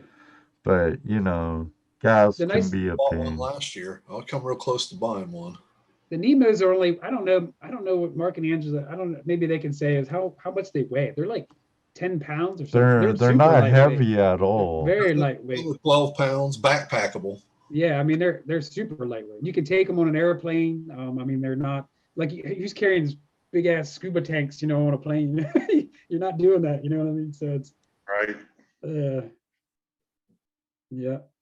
Yeah, people were saying that they're on sale or they have deals when you can get them for $800. I think I paid $1,000 for mine when I bought it. I had mine. I wouldn't say I was like one of the first people to have one out there, nothing like that. But there's a guy on YouTube named Michael Oliver, and he bought one, and he has a YouTube channel. I forget what it's called. Maybe it's like Michael Oliver or something like that. But he was finding rings with it, like underwater for people around the beaches and the bridges and stuff. And I was like, man, that thing looks pretty cool. I'm gonna have to get me one of those things. And that's kind of where it took off, like doing the creeks and deeper water under bridges and stuff. I thought I heard you right. You said Michael Oliver, right? Yeah. Yeah, he's that Aussie. Okay. Yeah, I saw him use it. There's a couple other creators I've seen use them, and I've looked at them several times. Almost went in debt more for it, but not yet. Not yet. Yeah, Delver says carry it with your pinky. Yeah, it is really light. It's just a whole nother world, you know. I mean, you're like incorporating diving with treasure hunting, but it's not quite like spending the mad loot to do the diving type of it, you know what I mean? So Right. it's all how far you want to go with it, you know what I mean? For what I'm doing, it's not necessary to get the big tanks and all that stuff. Maybe BC Trails says creeks, rivers, lakes have been part of lore and myth for many cultures over thousands of years. Always a good bet. And like I know the Celts would offer many things to lakes and stuff: swords, gold, silver, all kinds of stuff. And they used to be everyone's highway at one time too. Yeah, definitely. Oh, there's Celts in Ohio. Just like today, kayakers going down the river, getting knocked over, falling out, losing some of their stuff. I imagine that happened back then too. Yeah, it's fun watching them do that. Oh, yeah. All right. Yeah, a lot of stuff to be found in the water for sure. No doubt. All right. Well, have a good night, Michigan Gems. And you stay warm too. Do my best. I have to work outside tomorrow for a little bit. It was 17 degrees out this morning. By the time I came home, it was 37. Wow. Like I said last week. Was it last week or the other night? Whatever it was I said. I'm retired. I don't have to go anywhere. Yeah, we know. Now you said you like river hunting a lot. What is your favorite type of hunting? Rivers, fields, woods, parks, beaches? Even though you're in central PA, not a lot of beaches there except for at lakes and stuff, but yeah, I mean, originally I started out when I was like just getting into it, I would like hit up the local parks. I was like, yeah, I'm a clad shooter. I'm tearing it up. The first year I think I got into it, I like murdered the clad. I was like, at the end of the year, I'd be like tumbling my clad, and I was like, I got $232 in clad this year, and I was all hyped about it. Batteries. Yeah, and then each year it's like that went downhill because my buddy started talking about fields, and he's like, man, that's where it's at. I'm like, man, fields are boring. I'll walk for freaking miles and don't find crap. You know what I mean? But sure enough, I hit the fields up and I'm finding like coppers and coppers and coppers. And I'm like, wow. I'm like, he's right. The fields are loaded. And like I said earlier in the show, where I live next to an 1800s house, it's like 1840s. We actually went behind that house in the field there and started finding like mad like coins and Indian heads. And it started one hunt reminds me, or I'm thinking about one hunt in particular. A lot of people say when it rains, after it rains, it really amplifies signals in the ground. And it started pouring that day. We were out there detecting, and it was like the ground was saturated. We were freaking soaked. And next thing you know, like there's this signal after signal. And it was weird. It was like, and we were pulling up buttons after buttons after buttons behind this house. Like buttons with eagles on, and buttons with designs on. I'm like, I found an Indian head penny. I wish I had it. It was smashed like really weird. Like somebody spent time and like put it in some like weird smasher device. I don't even know how to explain it, but it was like somebody decorated this Indian head penny as they smashed it. It was weird. Tons of stuff was found in that rain. And I'll never forget that, because it was like, that was really what turned me on to fields. I was like, man, I was like, this field was freaking loaded. And it was right behind my house this whole time. I found my first gold ring in the field behind my house. Wow. Right. I mean, I've been looking for rings forever, and it was right behind my freaking house the whole time. So yeah, I mean, the fields, I think, is what's closest really to my heart. I mean, it sounds weird, but that's where I seem to flock now. I got a bigger coil I run in the mine lab that I guess it's 15-inch. I use that almost 90% of the time because I hit the fields the most of the time. Right. But yeah, water probably second, fields first, water second. And it's like the parks I originally really liked, I don't even really do the parks anymore. You know what I mean? So it's weird how things change, I guess. But it depends. Right. It depends So what you're looking for. Why do you think there was so many coins back there? Was there a town back there at one time?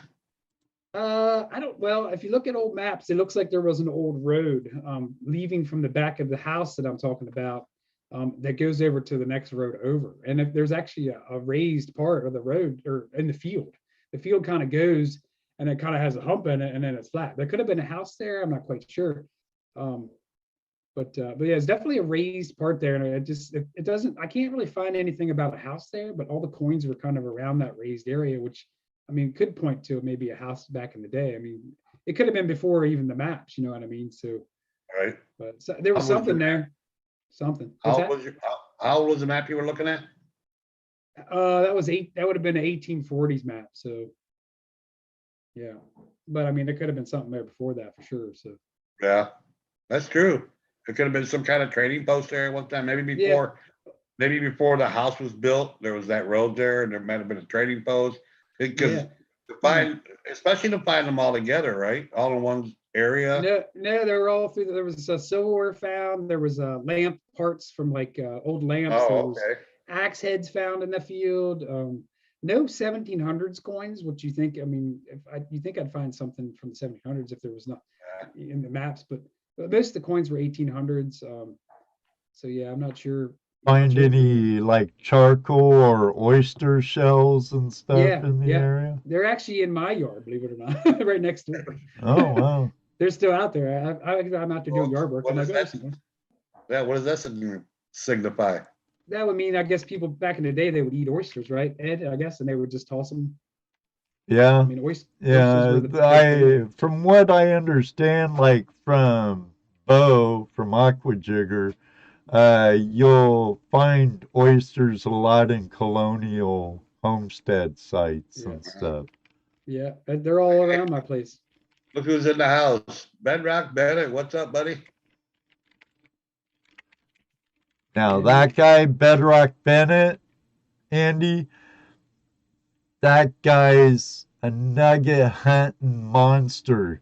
He's so good with his mine lab. I wish Debbie would watch my show. Debbie, Drew, if you're watching, talk to Debbie about Bedrock Bennett. I would have to throw in Two Toes in there too. But Bedrock Bennett, Two Toes, and Top Cat, they would make a great West Coast group for your team. And they all swing mine labs. But Bennett's a great guy, and that guy earns every nugget he finds, let me tell you. You'd like him. And he likes your thumbnail too, Ed. Who, Bedrock does? Yeah, he likes the background in the picture. Well, of course it's gold. He likes the bedrock. Those three manly figures stand in front of it. That's what you mean my backdrop for the show? Yeah. Yes. That's back home in Washington State.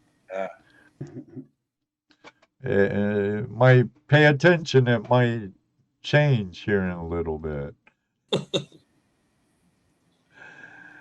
I do that from time to time. Well, that's good, Bill. Bill found some gold in Arizona. Bill's trash and treasure. Definitely found some gold. Excellent. Excellent. I know they're That's from all. New York and they're summer or wintering in Arizona. That's cool. They were fun guests on our show, Andy. That's cool. You're more than welcome, Bennett. It's the truth. Yeah. Can't keep Can't up wait with to get back. Can't wait to get back out there and hunt with these guys again. You can't keep up with Bennett. He takes off. There's no keeping up with him. No, No. him and his cousin. It's like you'll be talking to him 1 minute on the river, Andy, and you turn around and talk to someone for a second later. He'll be in a wetsuit floating down the river about a quarter-mile away sniping for nuggets, you know, or He was he's just here. or It's he's kinda like- halfway up the hill swinging his detector. Yeah, it's kind of like Ed. He's here 1 second. Next thing you know, he's like halfway across the field somewhere, doing something else. Yeah, but Ed's squirrel. No, he's good enough. I don't know if I promised any gold porn, Ohio Relic Hunter, but It's Andy treasure porn. did show some treasure porn. I didn't warn him enough time about treasure Yeah. porn, so I got a lot of it he in a case. just had that pretty much handy. I'm It's right sorry. there. Ed, you should add that to your notes when you talk to future guests. Yeah, Make yeah. sure you Have plenty of treasure porn. note to self. Have plenty of treasure porn. My audience loves treasure porn. Right. Let's hear about your guest. He was talking about finding something. You're right, Bennett. We're being rude. We're being like someone we Don't know. like. We don't want to be like. You're right. Okay, I'm sorry. There'll be no freedoms here. So Oh, what did we interrupt you about? I don't even remember now. you probably I don't don't know. remember. I You were went from to rivers. We were talking about the house behind your house and Your how gold- your gold colonials would eat a lot of oysters. Yeah, you found oysters and something else. Oh, yeah, and asked you if you found oysters and Charcoal. And you said yes. and then we got sidetracked. Yeah, I started talking about Bennett. See, he ain't our guest. Andy's our guest. I can talk about my channel if you want a little bit. yes. Hey, yeah, by all means. In fact, spend the next 20 minutes talking about your channel. So like I said, I've only been doing YouTube for about maybe a year and a half. It started out kind of slow. I mean, nobody's videos are real good to start out with. Your editing sucks. Sounds are terrible. It's all off the charts. You know what I mean? And I was like, Lighting, everything. yeah. So I mean, I stuck with it and stuff, and I started learning some stuff from other people and started getting the knack a little bit more. Like I said, I've always been into like doing photos and doing stuff. I had a lot of like what's that word? Cinematography. I don't know what the hell you say, but like I like to add that in my videos. If nobody's checked out my channel yet, please do. It's Lost Boys Recovery on YouTube. A lot of people send me messages like, man, your channel's underrated. Like, people need to see your videos. You need to use these like special things to get out there and shiz. And I'm like, they'll find it if they find it. So, I mean, if anybody hasn't checked it out, just check out the channel. You know what I mean? I do spend a lot of time in editing. I throw in a lot of bit of like some scenes of like panning of nature to like finds. It's not just like, hey, I found a signal. Hey, I found a signal. Hey, there's a little bit more value to what I post. I mean, people either like it or they don't, Right. I mean, people seem to like the videos that I do post. It's just getting out there. I mean, when you got guys like big timers and stuff, YouTube doesn't pump your channel up. I mean, you have to just talk to people and let them know what you have, and if they like what you got, then maybe they'll subscribe to the channel. So, I mean, I'm like everybody else, just trying to get out there. You know what I mean? So, Like I said earlier, it's the content. I've watched metal detecting channels where you're right. That's what you see. You go from clip to clip of them digging something up, and, Right. and not a whole lot of explanation, not a whole lot of anything. oh yeah. It's just from one dig to the next, and that's okay, I guess. But it doesn't hold my interest long enough for me usually to watch the whole thing. Yeah. Yeah, I mean, everybody's different in how they do it. Right. I mean, Right. I really like You're not gonna catch everybody. yeah, I like what's his name? Is it Brad Martin from Green Mountain? What's his name? Green Mountain Oh, Treasures. Green Mountain. What's his name? Is his name Brad, isn't it? I think so. I'm Yeah. not Brad Green Martin, Mountain. I think. Green Mountain yeah. metal detecting. Yeah, he's from, I guess, up the north, the New England states. he's up Green north. Mountain would be Vermont. Yeah, Yes, you're you're right. right. But like his video styles are kind of like mine. Like I wouldn't say I'm copying off of him, but like when I started watching his stuff, I'm like, man, I was like, he kind of has the same style I do. Like he'll do a little bit of nature scene and he'll Right. pan And then into he like gets, to digging, you know what I mean? Like right, and then he gets into the history of the area. yeah, I mean and that's what I like. stuff That's like that. Yeah. I like the way he does things is exactly how I Right. like to Yeah, do I stuff. watch it. I actually been trying to get not really hard.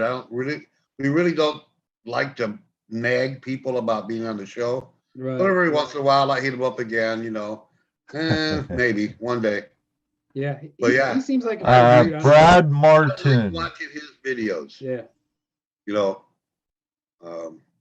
Now I like Aqua Jigger, but I can't watch his videos, Yeah. especially his water videos, because I get seasick. He it's the motion of his camera, Oh, yeah. he's just gonna do it that way, that's fine. But I can't watch it, so I really get. I mean, it's a little, sometimes it's a little discouraging. I mean, when it comes to YouTube, like I mean, I'm not busting anybody's balls or I'm not calling any names, and there's not really any names I can say about, but there's people that have like 20,000 subscribers and you watch their videos and you're like, how the hell did these people get this many subscribers? Are they paying people or something or what? Because I'm like trying really hard to get out there, but and I feel like I'm spending 4 or 5 hours editing a freaking video that's 20 minutes long. It's like, Right. This is crazy, man. But I mean, that's what you got to do to get out there, and you just wish somebody would see your videos, so you get that watch time or subscribers. So Well, that's what you got to look at. How many views do they have? They might have a lot of subscribers, but how many views do they have? yeah, that's true. That's right. You know what I'm saying? I mean, you can have a ton of subscribers, and if you only get a couple hundred views on your videos every week or every time you put one out, Right. something's not right. Yeah. You either bought a bunch, Yeah. back when I don't know if they still sell them, but Oh, I'm sure you could, but sooner or later it catches up to you. Yeah. Now, I like the cinematic approach to video. Yeah. I never had, when I'm prospecting, I don't worry about much on B-roll, unfortunately, because that digs into dredging time or sluicing time. That's another reason why I love live streaming so much. But there's an old YouTuber, he hasn't produced much in a long time, that I speak very highly of.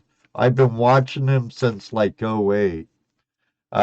He's actually in the works of producing a full prospecting nature documentary. His name's Darcy Cooper, out of the Caribou Mining District in British Columbia. Just check out his videos and you'll see what I mean. His narration, his nature he shows with some tidbits about prospecting and stuff. Really, really good. And you had a very good compliment on your drone footage. Yeah, that's another thing. Like I'll carry a backpack. If you watch any of my videos, I have a backpack, and I have out the back of it, sticking out the back of my neck, you'll see this pole. I think it's like a 10.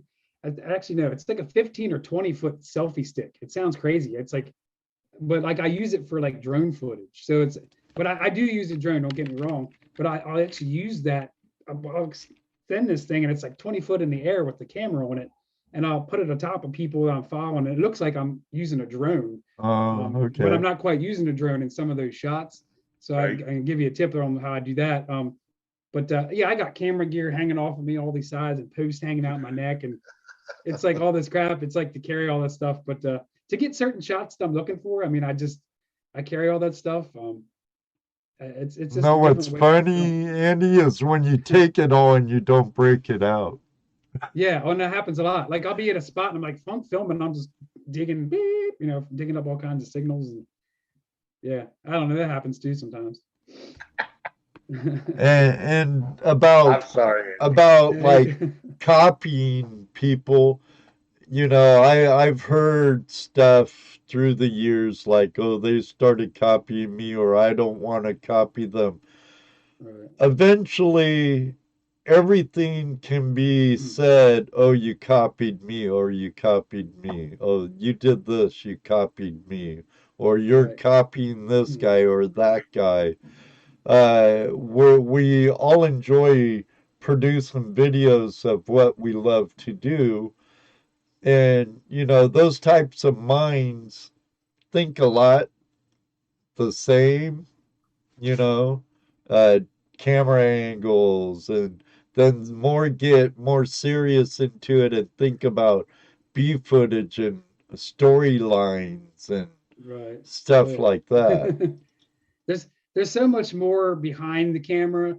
I mean, anybody can film stuff, but unless you have the charisma and you're out there and just a good spokesman, you know what I mean? I don't know how to explain like what I'm trying to say. Like you got to be in it, like, and have fun with it. I guess it's like nobody wants to hear your voice like, oh, and you're just like moping around digging stuff. Like you got to be out there and just have fun, and that's how I kind of present myself. Right. I mean, Right. and that's why I think I do so well. So. Oh, well, look at people like Pioneer Polly. I don't know if you ever watched his videos. Yeah, Pioneer Polly I've heard the name before. does a lot of video tricks, and he's funny, right? That's what people want.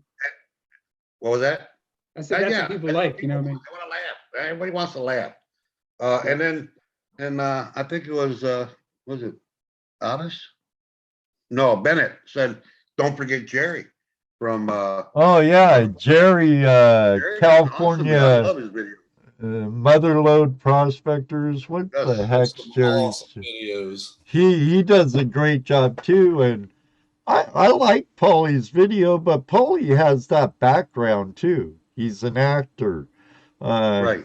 and I know he does storyboards before, and he lays out. He knows what he wants before he even gets to the river.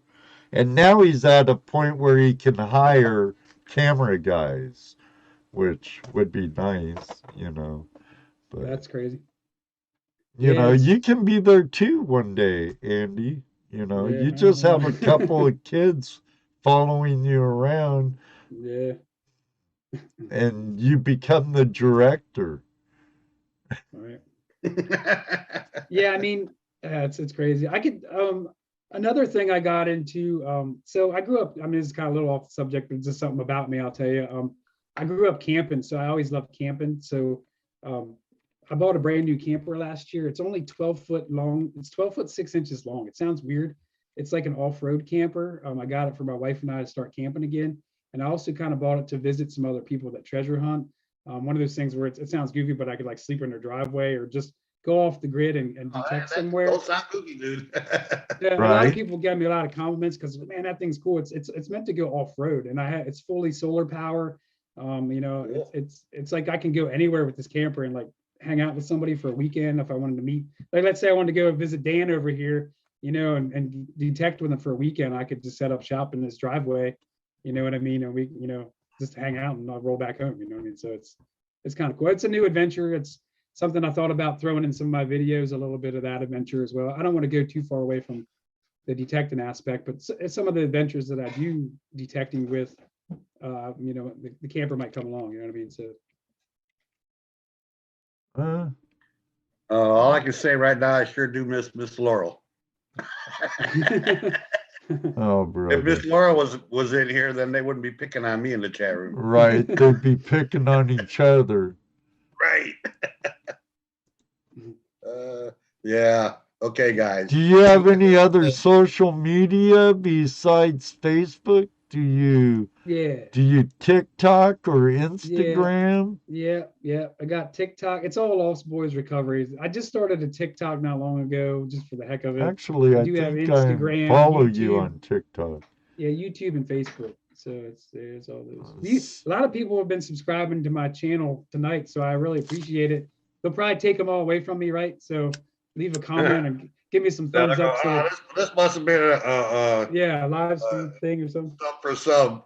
No. Yeah, you're right. Well, we're not a sub for sub, and I condone organic growth, but you are a finger of the treasure hunt in the hand. Yeah. And we all are part of that body of type like-minded people. Right. And if you like what you see and you like Andy's personality, by all means, subscribe. Yeah, I mean, just watch some videos. I mean, you can be the judge. You can tell me I suck, and in the comments say he sucks. But not right now. Wait till after the show. Yeah, but like, I mean, I don't know. It's like I said, I think I do decent with the videos. I mean, if people give me a chance and check it out, they can be the judge, you know, and that's fine. Not every video is for every person. I mean, maybe they don't like what I do, maybe they will. So, but I appreciate everybody that did check me out so far and they subscribe to the channel. So let me respond to Bennett here. Bennett, it's not clickbait. It's not clickbait, It's not. Bennett. No, I don't know if you were here for that part of the conversation. It's not clickbait. Well, he set up above. He'd like to be on the show, Ed. Oh, yeah? I'd love to have Bennett on the show. Set up a Tuesday for me. Heck yeah, dude. Well, we'll have to talk about sometime in May. Because I'm booked solid till May, brother. But there is always open line Tuesday, the last Tuesday of every month. That's your opportunity. If you want to come on and talk for the evening, come on. That's the time to do it. But it's funny. Some people, you have a hard time getting them right, and then other people, you contact and they go, yeah, when do you want me on? Next week? Well, no, we're kind of booked a few months ahead. Well, that's a long time. Yeah, or they say, yeah, that'd be cool, and you shoot them a list of dates. Okay, I have this date open, and then you never hear from them again. Right. Yeah. And like Jesse say, I don't bug, I don't beg. You know that, Andy. I just shot a line to you. Hey, interested in coming on the show? I have this date open. Yeah, you gave me time. I had plenty of time to know about it. So. Oh yeah, I schedule like 3 months out, sometimes 4. Yeah. So I'll get a hold of you, brother, and we'll talk about it. And Chrissy wants me to sing. I'm having a little like Rolling Stones issue right now. My voice too rough from cigarettes. Oh no, that's the Who.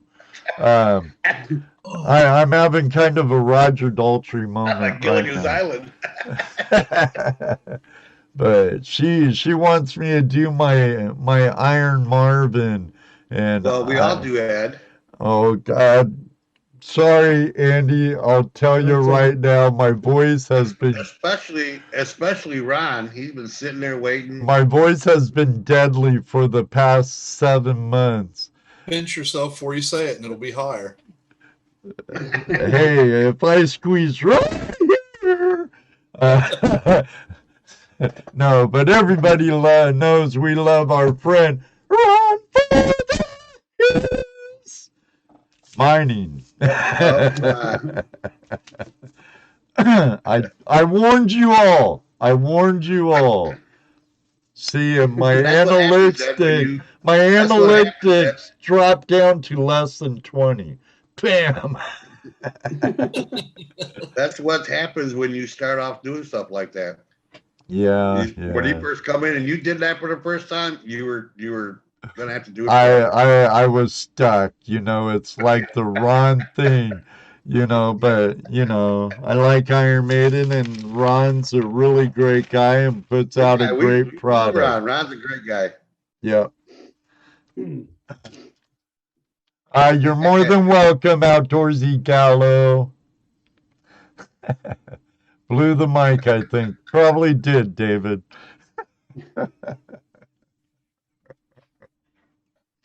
Any other questions for Andy? You make them HD, your videos high definition? I mean, I think I shoot them in 4K, but I think YouTube only streams in 1080p, right? I think. Oh, no. Yeah. You Not can, streams. I mean, no, am I wrong? Okay. Because it says 4K on my videos. It says 4K. So. well, your stream. There's a. Yeah. I think you could change that in the settings. You can have stuff as far down as like 240p. Oh, wow. Your resolution looked like crap probably, but Yeah, like sure. I stream in 720 because it's easier on my system. Yeah. Because I use chroma key like you do, and that takes a lot of your random access memory, and the more you want to do, the more resources. So, but yeah, usually videos are 1080. I don't have a 4K camera. YouTube must be treating you all right.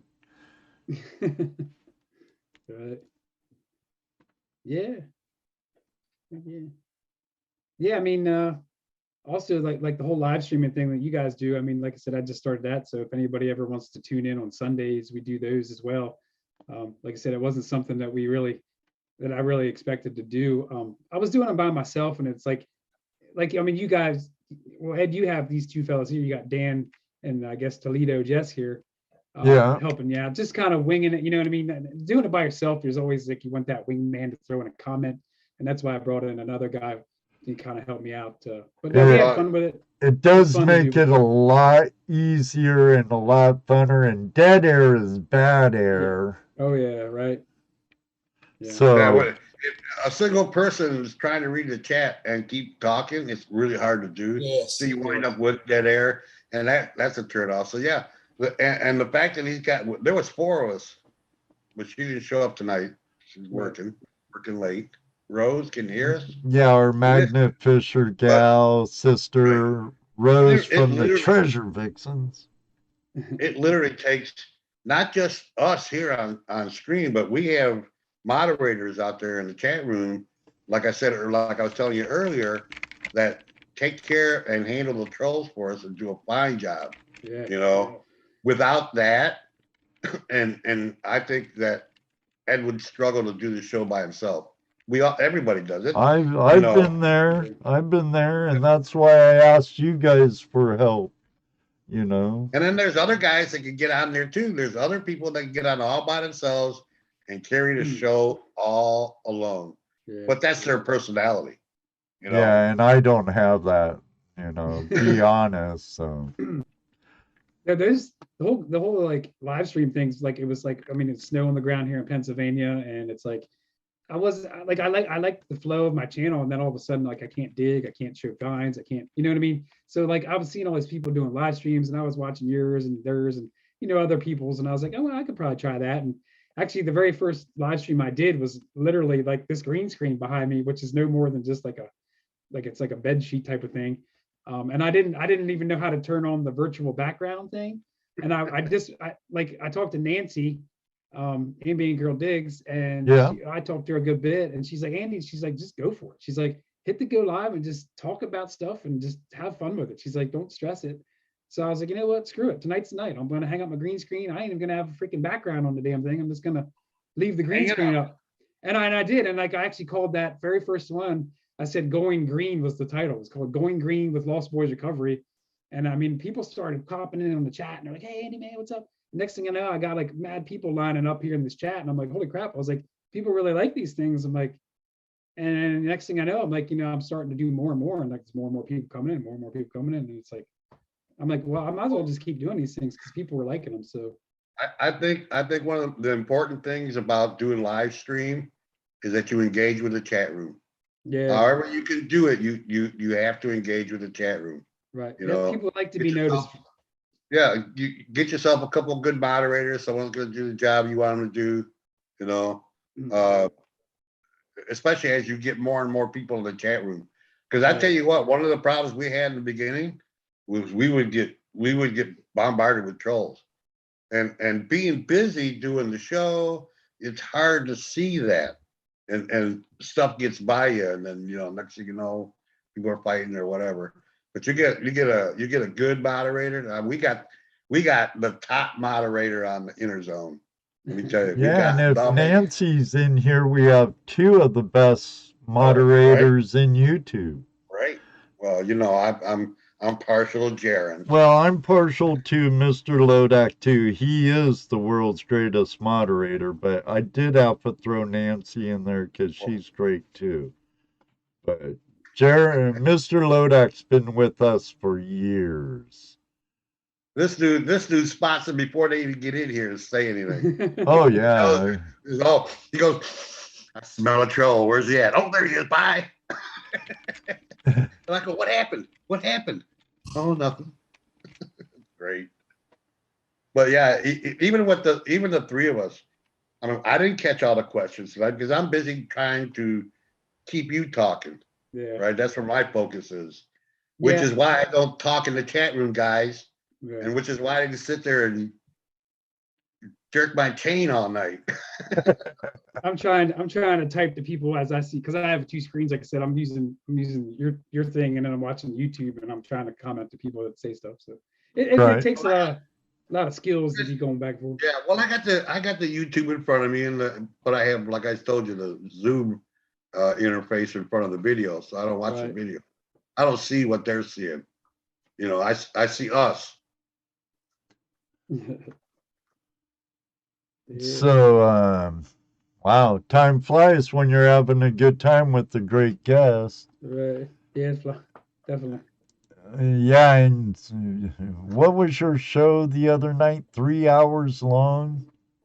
Yeah, so we don't really plan a time. Like here, I'll show you. Like, I know this is just like a doodle sheet, okay? But like it gives us like a timeline. Like if you want to be having a good show, you better be prepared. I mean, if you get on there and wing it, you might be okay. But I mean, I've been doing it for 5 years, going on 5 years, winging it. You winging it? Yeah. I mean, you'll do good. And I mean, you guys do. Here, look, the instructions I gave you before the show started, that's it. We during pre-show we do a little video check, audio check. We get familiar with each other. We lay out some things, and we try to have some sort of structure or segments. And we didn't like it. We like being more like all natural, and usually we have a guest, so. I didn't mean I meant just remembering things, I guess you could say. Yeah. Like let's say like a guy gave me letters and I wanted to acknowledge him. So I write myself notes like, hey, don't forget about this, or mention. Well, no, that's just giving yourself bullet points on. Oh, I gotta remember to thank this person. That's what these are, bullet points. See the little dashes, reminders. We do the same thing too. Yeah. If I had caught any of your videos before tonight, I'll be honest, I haven't seen your videos. What? What? I haven't even subscribed to you yet. Oh my! I don't subscribe until I watch your videos. Don't feel bad, Andy. He probably hasn't even liked this stream yet. There he's got his mouse. Shut up, he says. You know, I want to watch the videos. Is this something that interests me? If not, then I'm just not going to subscribe. I mean, I hear you 100%. And dude, I've got over 300 subscriptions on my box over here. Just because at first that's what I did. Anybody came on, I subscribed. And most of them, their videos are good. Some people aren't as good, and they just don't hold my interest, you know. Right. Sorry, people. Yeah. It's whatever you like. Everybody's different, you know what I mean? So. Right, exactly, you know, and that's the great thing. That's one of the good things about the internet is you have plenty of choice. You know, especially in this thing, the whole treasure hunting. I mean, there's so many. Oh, especially in treasure hunting. You know, what do I feel like watching today? You know, sometimes I go watch this guy that goes out to flea markets just to look to see the kind of treasures he finds. Okay. It's just, you know, stuff like that. Auctions. I love auctions. Yeah. Now he rants. We did have a little segment for a minute. Jesse rants. Sometimes we have him if he has the need to rant, Andy. But sometimes people just piss me off. Where's Miss Laurel when you need her, huh? Right. So they could beat up on each other and not you, Jesse. You know, that's just a sign, Jesse, of how much our community loves you. Yes, I've been fed that all my life.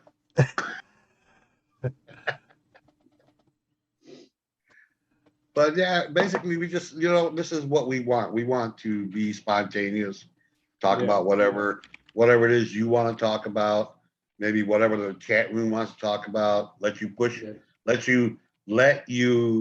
promote your channel. I mean, and you know, not intending to do that. Basically, that's what we become, a channel where you can go and promote yourself, you know, and talk about, as long as you're in the treasure hunting community, you know. Yeah, that's it's just the way it is, I guess. That's where we wind up. Heck yeah.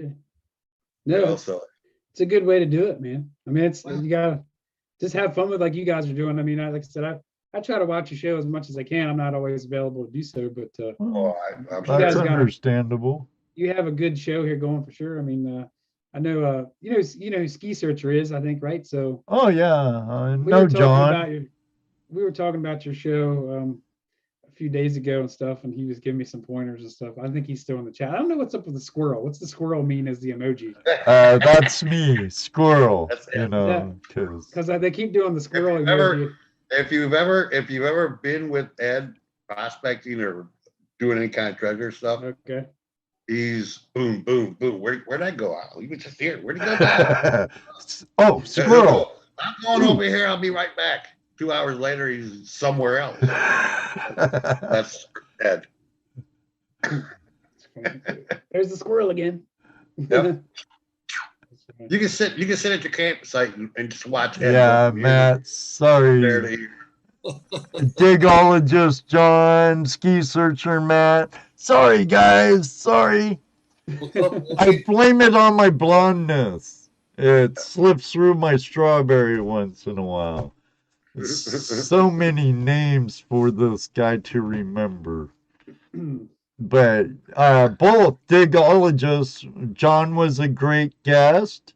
Ski Searcher Matt was a great guest. Hey, look who's here. That guy Andy from Lost Boys Recovery, you might know him. He's ended up to be a great guest too, right up there with the rest. Yeah, look who's in the house. Whoopi, what's up? In the woods with Whoopi. Hey. Long time no see. Out of the cabin, Wolfie. Good to see you, buddy. We love our global community. But you know, when I first started, oh my God, I did it on a laptop, trying to use 2 monitors, and asked Mr. Lodak. Oh, ask tons of people in here. It was bad. Bad. But it gets better and better.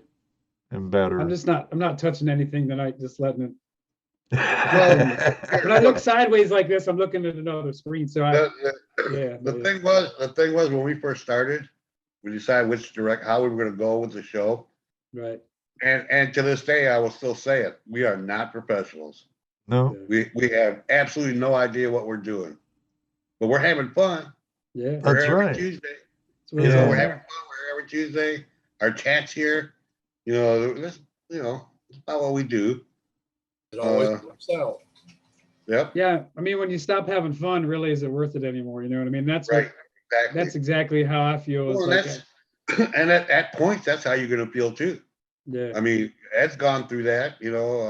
He's more of a YouTube creator than I am, where he's gone through where is this even worth it? I don't even know if I should be doing this anymore. Yeah, but then someone in Menard say, "Hey, I hear Ed." Yeah, or somewhere. They tend to come at the right time, Andy. I'm sure you'll experience if you haven't already. Yeah. Hell yeah. Where you're like, I don't know, and then some kid comes up and say, "Oh, Andy, I love your videos. You got me into detecting. Right. I found a barber, and I'm hooked." Yeah. Oh yeah.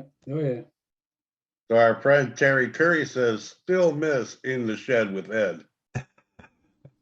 Hey guys, I'm trying to get him to do more of those. I keep telling them you need to put some of those out every once in a while. Put some out. If you ever seen Ed's shed, you know why Ed's not in the shed. Okay, just saying. Right. No room. Just think messy Marvin and like Pigpen. And the old radio show, Fibber McGee's Closet. There's a reason, because there's no room. It's all cluttered. Talk about hoarder, right here. Well, you know what? You got a point there, David Villa. He just doesn't work in the shed anymore. Which story, Matt? There's lots of stories. He We doesn't love build stuff chaos. anymore. Well, it's it's hard, You gotta accumulate the material, then you think what you want to build and you'll use, and what they might be interested in seeing you build, and then you gotta accumulate the materials, then you gotta take the time to build it while you're filming. Then you have to take the time to get it out on the stream and see how your build did. I did enjoy them. I think a lot of people enjoyed them, Ed. I mean, the person recognizing my fame. voice in Menards, yes. Another YouTuber, Andy. I was at Menards, and there's this guy, he does like forging and stuff. Okay. Uncle Buck's Forge, I think's his channel name. But he's done metal detecting, he's done prospecting, and he's right in my area for the most part. Judy and I are in Menards, and I hear Ed in the shed. I'm like, you're right. And then when he turned the corner, I'm like, "Hey, Uncle Buck, how you doing? When are you going to be on the show?" He's like, no, but you can come do an episode of In the Shed with Ed at my shop. Maybe.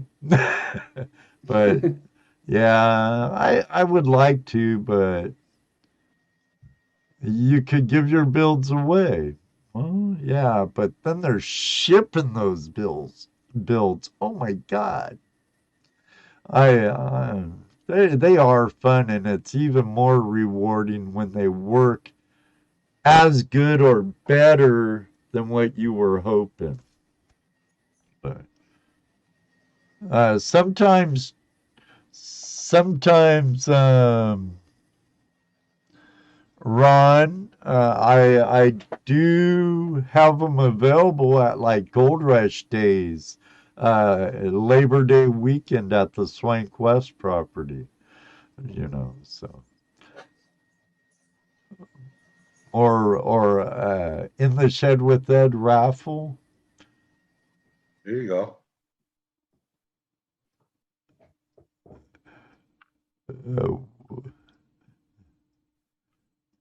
Yeah, Terry goes, you build, we pay for shipping. We'll see what we can do, guys and gals. Well, we're in the overtime, Ed. Yes, and I don't want to keep Andy. I'm sure he has stuff to do. He's a busy man with a family. Andy, I hope you had as good of a time as we did tonight. Yeah, thanks for having me on. Sorry we stepped on your toes so much and got It's all good. squirreled away in other directions. All of you out there, thank you for joining us every Tuesday night, those who have for a long time now, and those who just joined us tonight. Thank you for being here, and I hope to read you again in the future. I hope you new people that showed up tonight, you enjoyed the show and want to come back. Yeah. Tomorrow, what the heck, Ed? Next week on Tuesday Night Hangout Live, we're having Derek from One More Pan, our friend from British Columbia. Oh, That should be a really good show. And Bennett, the 22nd is Open Line Tuesday, where you are our guests. And Saturday, Mr. Lodak, did you see the post? I'm planning to have another Reds Coins and Collectibles live auction. Hopefully my co-host and world's greatest moderator will be able to help me out with that. Thank you very much, Don G. I hope he recovers by then. Yeah, me too. Me too. Make sure to check out Andy's channel, Lost Boys Recovery. If you like what you see, by all means, show him some love, subscribe, ring his bell so you get notified whenever he releases a new video or goes live. I have caught a few of his lives. I plan on catching more. He puts on a really good live show, along with our friend Nancy, Ambient Girl. Also, I can't forget Digging with Deej at 5:30 on Tuesdays, and followed by Jersey History Hunter and Bobby Preacher at 7. And then we follow at 8. A good line of channels and live streams on Tuesday night. I don't want to forget our friends over at Prospectors Radio, who have their live show every Sunday at 7:30 and on Wednesdays at 9 o'clock, all Eastern times. What else? Let me give one more thing. What's According that? to your brother, James, he says, hey, Jess, that's the way his bedroom would get. You're Talk about right, your James. And how are you, brother? It's good to see you, James. And yeah, my room was the same way. Right here's the same way. And just believe me, it's a mess. Like my head, it's a mess. But enough of that. Oh my God. I'll work on it, guys. I'll work on it. Dano tried helping me clean my shed. We almost got it, but it got messy again. Until next time. I'm just gonna end it. Sorry, y'all. Love you all. Until next time, may you always have a flash in your pan. You know what he's gonna say next. That's right, because it does happen. maybe one day too, we'll meet you on the river. Good night, everybody. I gotta go before I cough. Good night, Late. everybody. See you later, James. everybody. Love you all. Good night. Good night, David. Good to see you, James. David Villa. Gold Prospectors Space. Ask JP's Lawns and JP more. Lawns and more. Good night, buddy. Good night. Good night, Ohio Relic Hunter. Thank you, Jeff. Flash. Ah. Later, Gators. See you, Matt. Donji. Donji. You too. Night. Jericho. Lost Boys Recovery. Good night. And it does happen. That's right, JP. JP knows. It does happen. That's for sure.